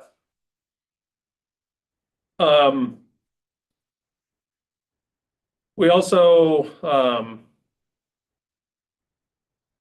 the ARPA funding. Sorry, I didn't follow my notes super well. I would like to, since I have the opportunity, would like to hit on the fact that operating a small sawmill is very similar to that of operating a small dairy or a dairy in the state of Vermont, in my perspective. Both operations are taking resources that are grown from the surrounding areas, albeit we're typically on a 30, 40, 50-year rotation on a crop versus, say, a yearly rotation, on a corn crop. If as a government or in a society, we ask the farm to keep the land in production, whether it's, harvesting that corn and keeping it open, but through regulation and lack of investment, all of that product, the corn, the hay, the silage, Everything else was shipped to New York, was shipped to Maine, was shipped to New Hampshire, was sent out of country to Canada to be processed into milk. That, in my feeling, is where we sit as the forest products industry today. We have this immense resource. We have this, these forests. I was driving down the interstate this morning and just looking around, and the amount of wood that is out there and that's being managed is the vast majority of that is being sent out of the state for somebody else to profit from by turning it into a higher value product. My feeling that with investments such as the working lands, that we could get a lot of that production and a lot of that resource and that, benefit to our broader economy back here in the state of Vermont. Currently, I've been through working with Farm and Forest Viability and having submitted some grants that weren't funded or that I had to pull because of the permit process. I've, developed a broader knowledge of what's available for funding, what's out there for the primary forest products, meaning the sawmills and, those those producers who are taking that resource from, our surrounding environment and turning it into a higher value product. And apart from some permit assistance grants from the Forest Parks and Rec, working lands is it. Like that is the only funding resource or opportunity that as a small sawmill we see or we have. And it has been vital to, the hope or glimmer of hope, for us to continue and to, really paddle upstream in creating a, viable forest products, industry here in the state. I'd like to think that starting and by working, as hard as I have, and my employees and my father for the last 20 years, that we can develop a model for a small sawmill that can be, successful and, move forward to really create a new path and to create something that adds value here to the state and adds value to the resource that is in our backyard and that I think really everybody values and wants to see, maintained. So really in closing, I'd like to just reemphasize that the Working Lands Grant, not only the direct investment that we see or have seen or are hoping to get, it's really impacted our operation and me personally as a business owner in many ways apart from that direct investment, whether it's the Forest Business School or investment into our suppliers. It's crucial for the vitality of what we do and what we're trying to do. Yeah. Yes, Jet. Bobby, thank you, and I won't belabor this, but Tucker, thank you. Full disclosure, I have a professional relationship with LSF, but everyone in this room is connected with a committee that represents agriculture and forestry. And I just need to point out we all have the same responsibility for protecting Vermont water quality. And there's a history of federal and vast financial support in the agricultural sector to protect, to finance and fund initiatives by ag producers. So there are no non-point source discharges into any Vermont waterways. There is zero support for the forest products industry. And the thought of, I've been to your yard, it is a modest thing that you need to spend $100,000 on a water quality sediment pond or initiative just to allow you to take the next serious investment step of over $1 million for future productivity or production or enhance your operation. There's a disconnect between how Vermont supports the working lands, particularly we're 74% forested in the state of Vermont, and that forest aesthetic and character and culture for our history is as important as the agricultural aesthetic and culture and history of the state. So I would urge us all in the room as we go back to try to find some equity if we're going to hold on to a forest enterprise like the Riggs family is doing, as they're pointed out too many times in my lifetime. We've gone from over 500 sawmills in Vermont to under 20, and we need to at least flatten that trajectory, if not let it rise. So thank you, Bobby. Yeah, thank you, Jed. Senator West. Tucker, Hey. I had the pleasure of periodically being in Tucker's yard buying lumber. So it would be helpful for me if on some sort of a sheet, if you'd be willing to share what you have spent on the permit process, broken down between the engineers and then, you know, at some point, probably last summer or spring, I think you told me it was 120 spent. The most important part, I think, the impressive part for me about what you said was, you're one of those 20 that's existing.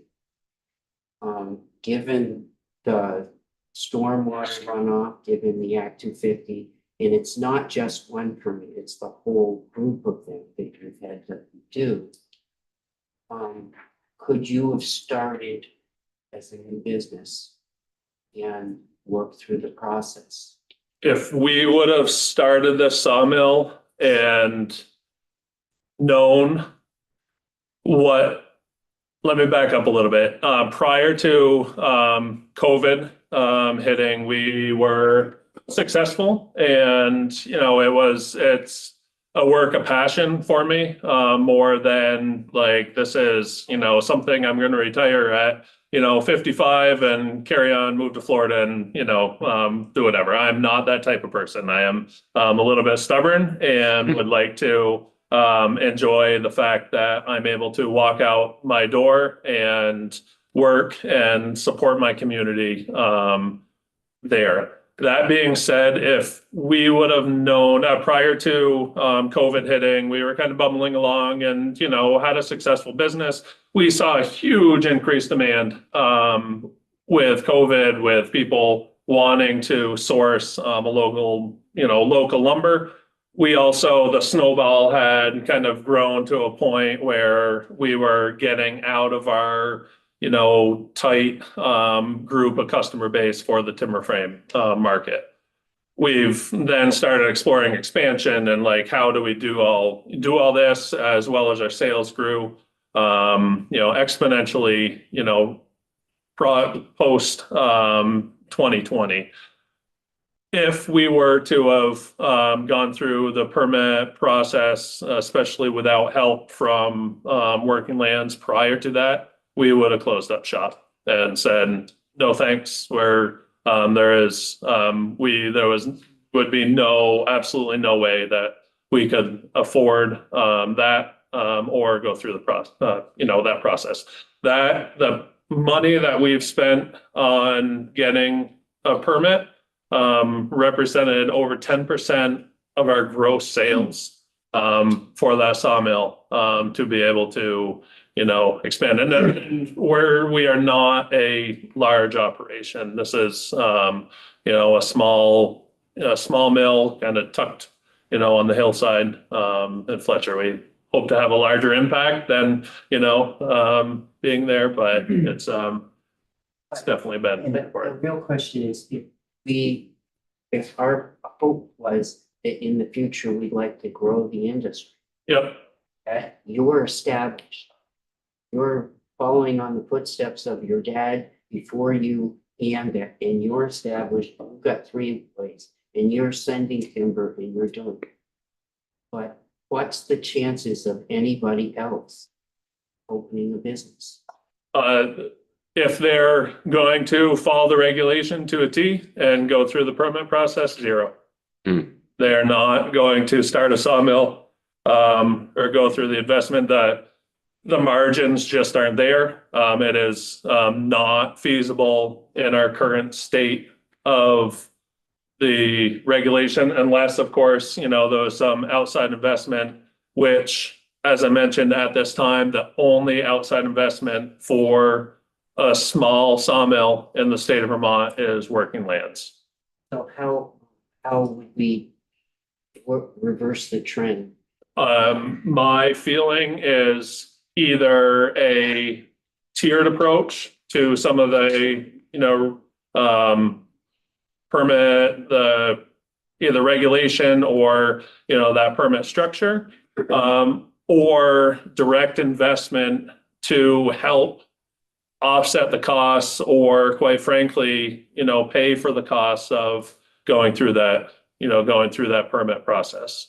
As an industry as a whole, we are not, my feeling anyway, is we are not opposed to regulation. We don't want, runoff into our streams or rivers, or, we don't want to hurt the environment, any less than anybody else, and quite frankly, we are reliant on a healthy forest. We are reliant on, clean water, as an individual and as a society. And, so I don't disagree with the overall intent of, stormwater mitigation and things like that.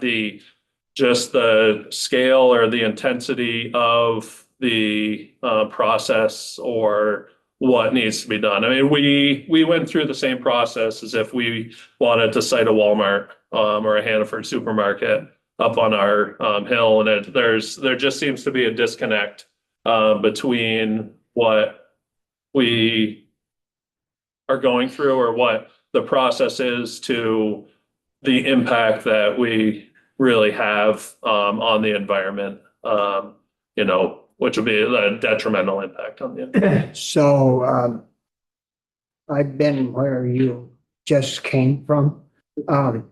So, what different procedures would you have done differently than you did anyways, with or without a permit? If we continued on without a permit? Yeah, what did the permit do to help the environment that you wouldn't have probably done anyways?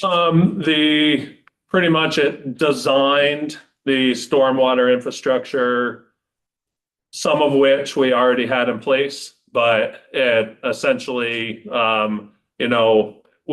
now have a map where the exact stormwater infrastructure needs to be. Granted, it'll be above some stormwater infrastructure that we already have in place, that we, put in prior to, to all this. So in the grand scheme of things, not very much different than, what we have done and have tried to do up to this point.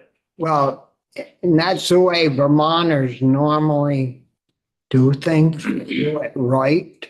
Yeah. They don't have to be told and spend $100,000 to how to do it right. You don't want to ruin the land that you've grown up on and you're going to create your living from. But anyway, other questions? No? Thank you. Well, Thank you very much. Thank you, Chuck. Appreciate it. Sean and Sarah?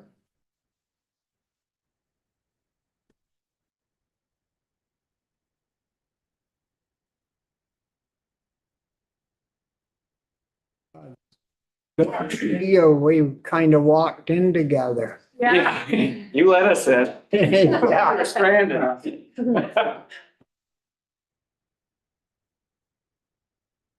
And we can pass these around too. My name's Sarah Zhang. flour. And this is Sean, and, we're from NEK Grains in Waterford, Vermont.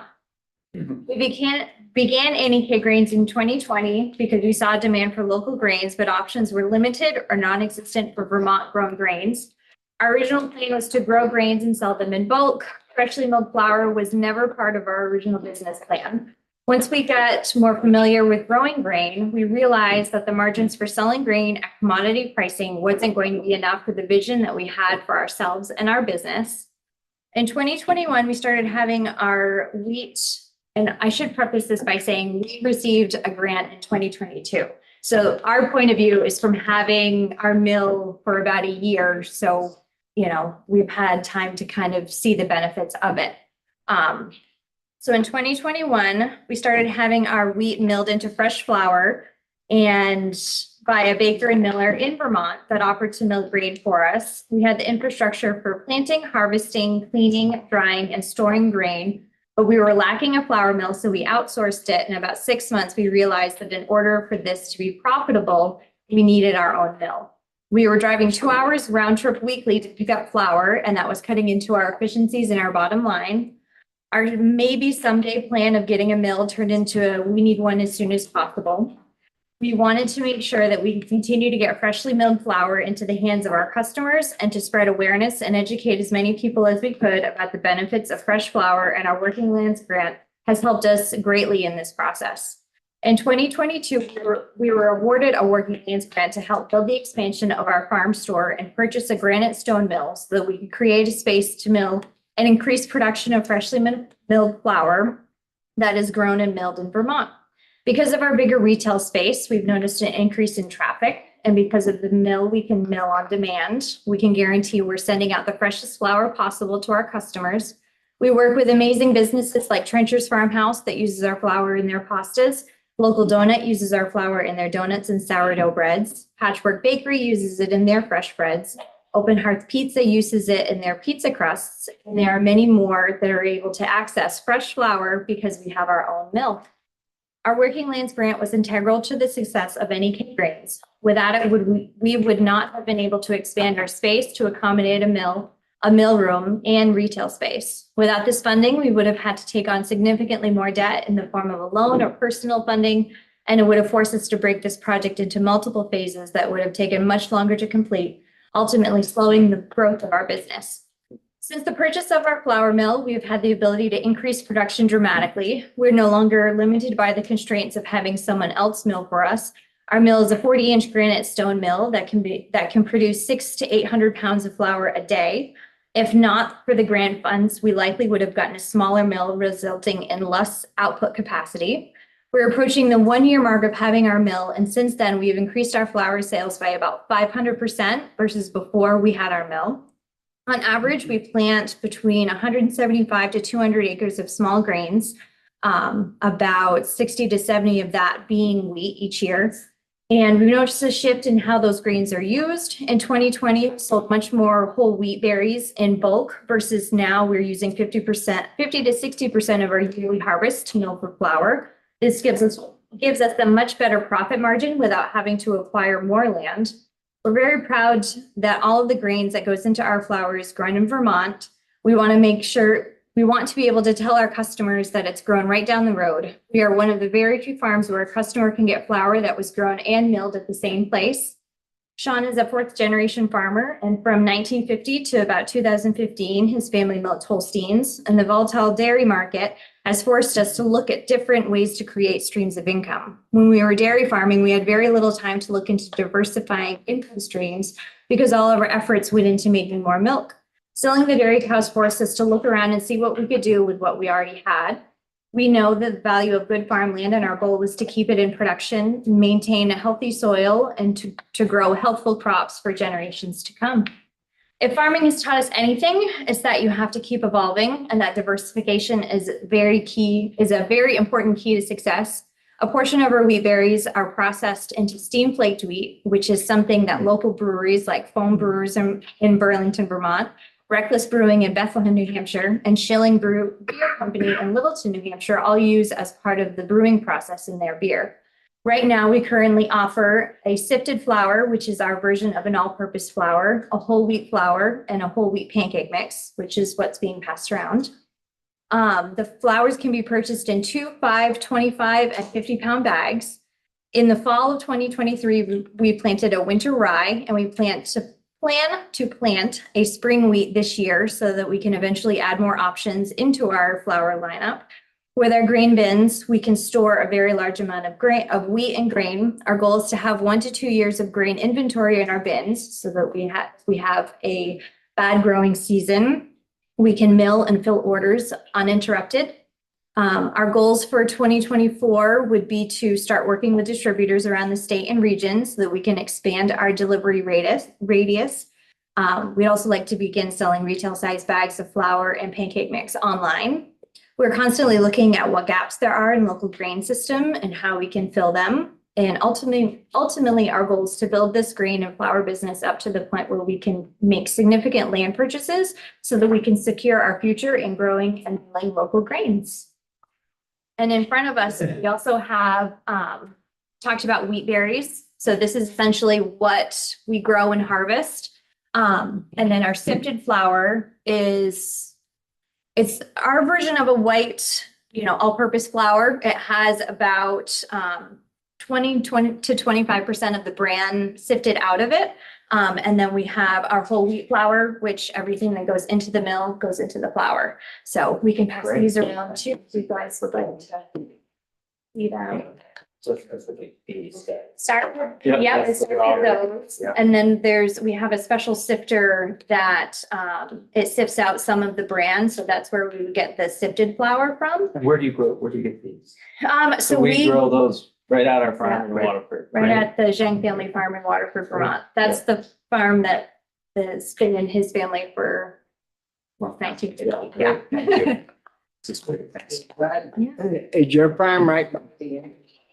Right by I-93. Right Yep. off of exit 1. Yeah. Oh, A lot yeah. of people haven't realized it, but they, have driven by it. A lot. I finally got the Christmas tree back up on the silos. How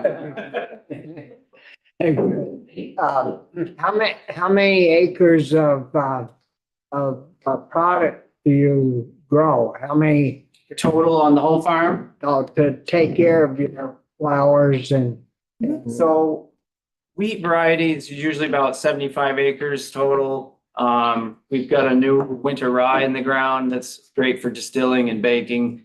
That's kind of our next product line that we're focusing on, is adding some more milling varieties. So with the small grains, I think we mentioned up to 200. We're around 100 of small grains for milling varieties, 100 acres. And then there's another set of acres that we use for rotational crops and cover crops. So a large part of that is non-GMO soybeans that we're growing for a local mill that's actually based out of Barnet, Vermont. So they've been helpful on putting our crop rotation together and having a local source to sell to. And they press the soybean out, they press the oil out of the soybeans, and they use the soybean meal for dairy rations to selling to dairy farms. Otherwise, the soybeans are a great rotation for what we're doing. But otherwise, if we didn't have that local market with Morrison's Feeds, we'd have to ship them off to Canada or maybe down to New Jersey to the port, and we'd be paying a lot of trucking. And they do offer a premium for the non-GMO right locally with us. So that's huge. Yeah. That puts our 200-acre rotation together where we can put like a 3 to 5 year plan together on the acres where we know we're going to come in with wheat, and then we'll follow that with a cover crop, and then we'll follow that with soybeans. And then we're boarding heifers for another dairy as well. So we've got grasses in the rotation. So between all that, we're able to put it all together, about 600 acres total on the farm with raising the dairy heifers and our grains. But it gives you a local outlet for all your products. Yep. Yeah. We have we have a farm store right on the farm where, you know, we have flowers, we have other local products, we raise beef. So, you know, it's kind of a little bit of everything, but we've definitely noticed since having the mill and since having the bigger space, like traffic has just increased exponentially. So yeah, it's really. Yeah. Yeah, I was just wondering, we hear all the time about the sort of 500 down to 20 in terms of loss of sawmills.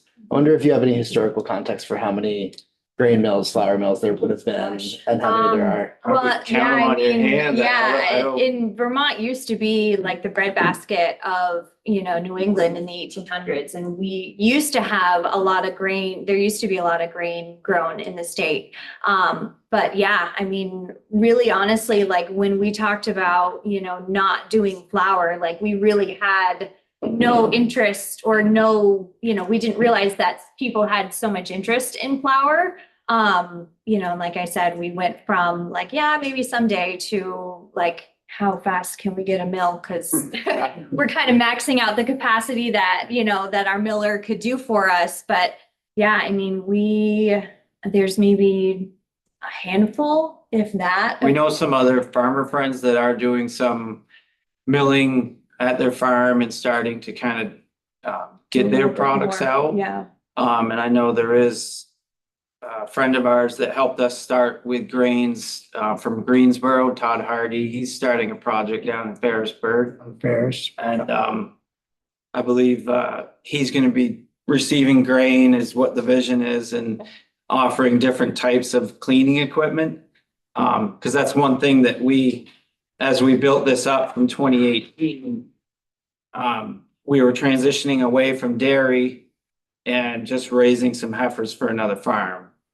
But what happened when there was some extra acres available, kind of saying, well, what do we do with these acres?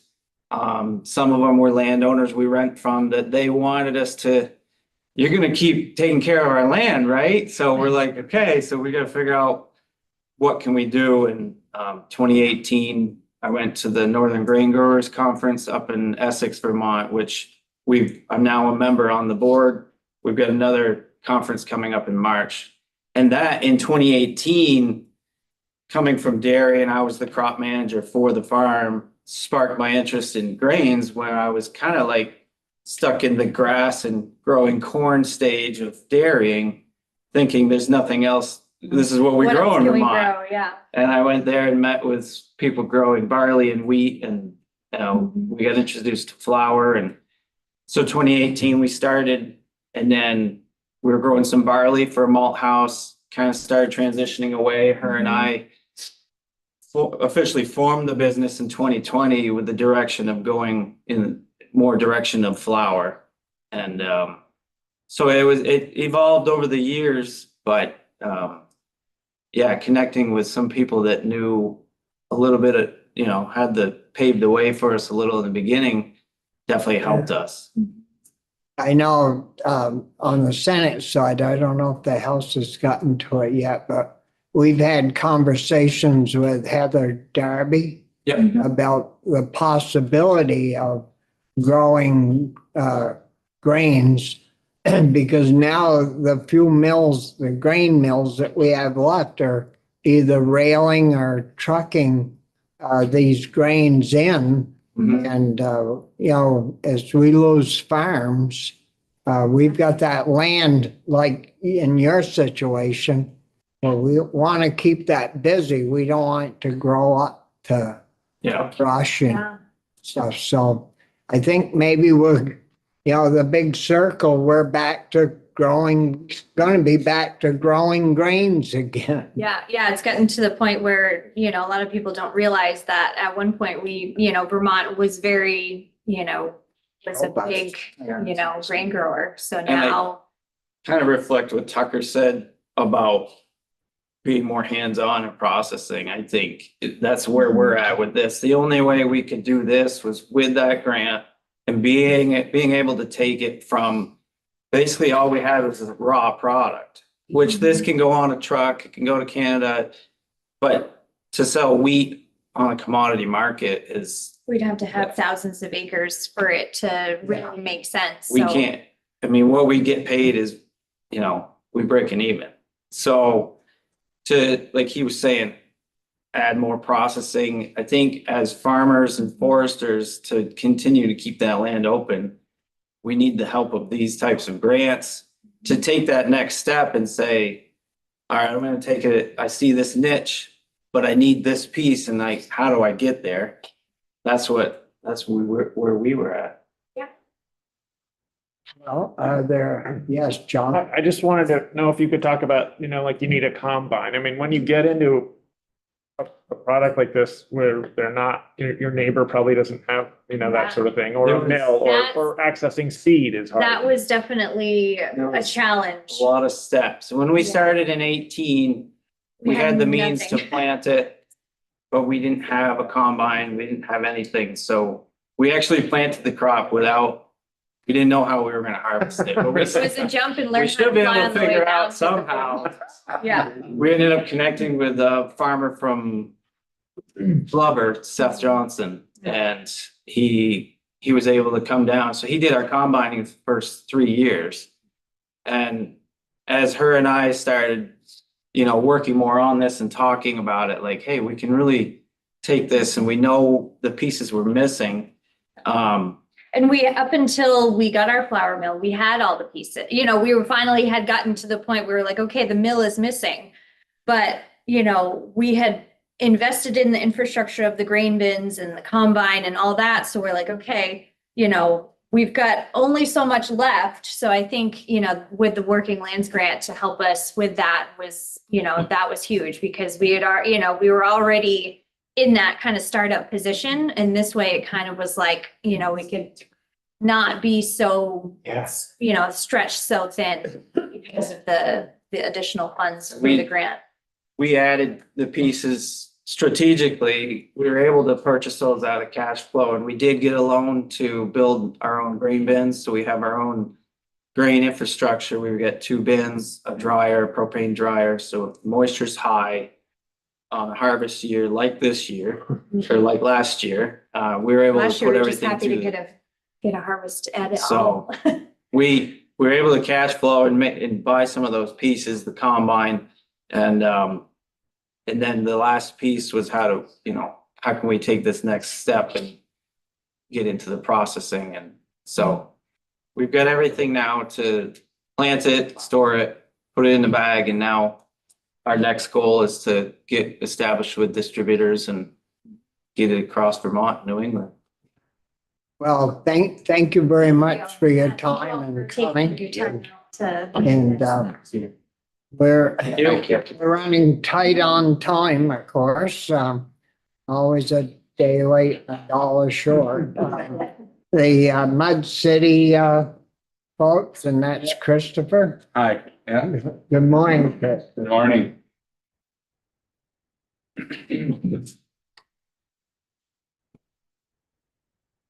My name's Chris Redder. My wife Carrie couldn't be here today. Would have loved to, but she says hello, and I'm sure she'd be inspired and grateful to hear everybody's stories and to see this body that supports the work that we're all trying to do. I think I'll start off with some less rehearsed comments. I am currently in Dr. Bick's course for the Forest Business School, and just have to echo the sentiments made earlier about how interesting and thought-provoking and helpful that it's been for me. As a mid-career, somebody in agriculture who's, has worn a few different hats, but a landowner, to be availed to the material that Steve has shown us has been very cool, because I don't think I would have had access to it or known how to get access to it otherwise, as well as just his ability to lead discussion and to bring a network of other people in the vein of the work that we do has been extremely valuable. And I think I'm making connections within that group that I'll probably hold on to for a long time. So I was happy to see it. You guys will notice on page 16, there's a picture of Carrie and me, and that's a little bit about the Working Lands impact on our project. So you can read more and see that photo of us there too. So our farm is located in Morrisville. It's just east of the Sterling Range. It was divided into its current plot from a larger dairy operation years ago. The land's developmental rights were donated by its previous owners to the Vermont Land Trust. Those previous owners are who we purchased from, and that was Jeanette Lapine. I'm sure a few of you in here have known them personally. We rented, when we moved to Morrisville, we rented from Jeanette, and she was happy to allow us to start our farming endeavors. We had moved from Enosburg. We were lucky that they valued the type of character who endeavored to work the land, because I think if they didn't, it could have easily gone to somebody looking to purchase perhaps a second home, or the story we're all quite familiar with there. But we were able to purchase it from them in 2019, and the development of some of our infrastructure was a slow process. And over the last 8 years, we now have a working flower farm with multiple greenhouses, a dedicated irrigation system, which serves about 5 acres of growing fields. And we have 2 full-time seasonal employees for the growing season. And it's almost, with our greenhouses, we're extending the growing season. So it's nearly year round, but this time of year, it's kind of when it's most inactive. The Working Lands program provided for us a pathway to diversify our business model and bring a large section of our property into maple production. So we have a maple sap production plan, which gives us a chance to work in the woods all winter, while our other operation is slow or non-operational at all. This helps us be in the woods more, which we love to do, and keep up with our forest management plan. And the grant that we were awarded is a direct line for us to diversify our revenue streams.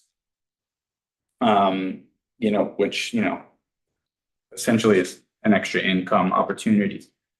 We're now bringing in about 90 acres of woods in the maple operation. And it's our goal to kind of approach this maple sap production in a bit of a piecemeal fashion. First step is to start the collection of sap and sell to a local producer who will pick up sap on the farm from a tank shed location. If we can prove to ourselves that we can get a handle on this over a few years, we'll then explore the commitment of processing, to make syrup. The grant we were awarded was pivotal to us being able to actually do that, to enact our vision. The barriers to entry, mainly consisted of really large capital investment in supplies and equipment, which made it seem impossible without it. The Working Lands model of grant application, and we talked about this a little earlier, really forces its applicants to go through an important exercise. And this was a big surprise for me, about a year ago when I was applying for this. And in that application, you really have to thoroughly examine the steps it would take and the budgetary process involved to achieve those goals. This is through budgetary tables, the narrative on what your business is like, all the way down to a business plan. So this application is rigorous and puts the real planning effort and proposed project under operational financial speculation that I think ends up serving the grant recipients really well. Because it results in a higher level of success that the program intends, and it really for for me personally, gave us a really good structure to follow. When a year later, you've got this grant award in hand, and you're saying, okay, I've already drawn out a roadmap to this project that I have going. So that was, while at the time I might have been pulling my hair out, applying for the grant, it's ended up being very valuable. And I think that speaks to the work that Elizabeth and Claire have done on making that part of the process. I think it's only getting better. So our hope is that we can use every part of our acreage to contribute in some way to the ag economy. As we know, the seasonal changes, they drive different markets. We've got maple in the winter and spring.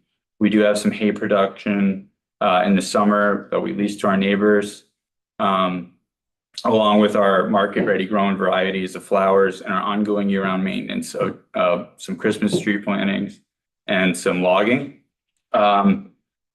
These grants really help landowners enact their dreams, and they create for us alternative means of income and alternative means to have like robust streams of income in place with, changing unpredictable climate events. I'm more convinced that through this type of work, the landowners develop a true sense of belonging to their properties and more likely to care for it as stewards of its health and production. So I just want to testify that these are incredibly important to the viability of our landscape, as we all know in this room. And I want to thank everybody. That's all I have. Well, thank you, Chris. Questions from committee members? No, it's great. Set. Thank you, Chris. Yes, we have one more. It's up to you. I was gonna close it out, but I know you're running late on time. Well, we're always late. We always want to hear from you guys. Yeah, we aren't gonna quit right when the queen of the show's here. Oh, God, wow, okay. Danielle Fitzko, I'm the Commissioner of Forest Parks and Recreation. I just, honestly, the stories, it just warms me. It makes me really realize what a success this program is and what a privilege I have to kind of close this out right now. When I was thinking about coming in this morning and I was like, what is it that makes this program such a success? I'm going to share 3 quotes with you because I think these are sort of the pillars of this program. So the first one is, in nature, nothing exists alone, from Rachel Carson. The next one is, success today requires the agility and drive to constantly rethink, reinvigorate, react, and reinvent. That's from Bill Gates. And the last one is, our working lands are Vermont's advantage. And that's from Treasurer Pichek. Howard doesn't know that it's being quoted right now, but I heard him say that and it just really resonated with me. And when I think about this program, the vision in 2012 to recognize that Vermont's advantage is our working lands, not only for the people, our culture, our prosperity, our working lands are also our nature's best solution. So it has really this advantage going forward. Then when I think about that nature doesn't do anything alone, that's with everything. You have many priorities that you're balancing. The legislature does, where money goes, working lands is just one of them. We talked about balancing environmental stewardship with products, and it's all this balance that we have to do. And then finally, thinking about the organizational performance. I've been in state government over 20 years, and I have to give kudos to the Agency of Agriculture for their oversight and leadership in this program.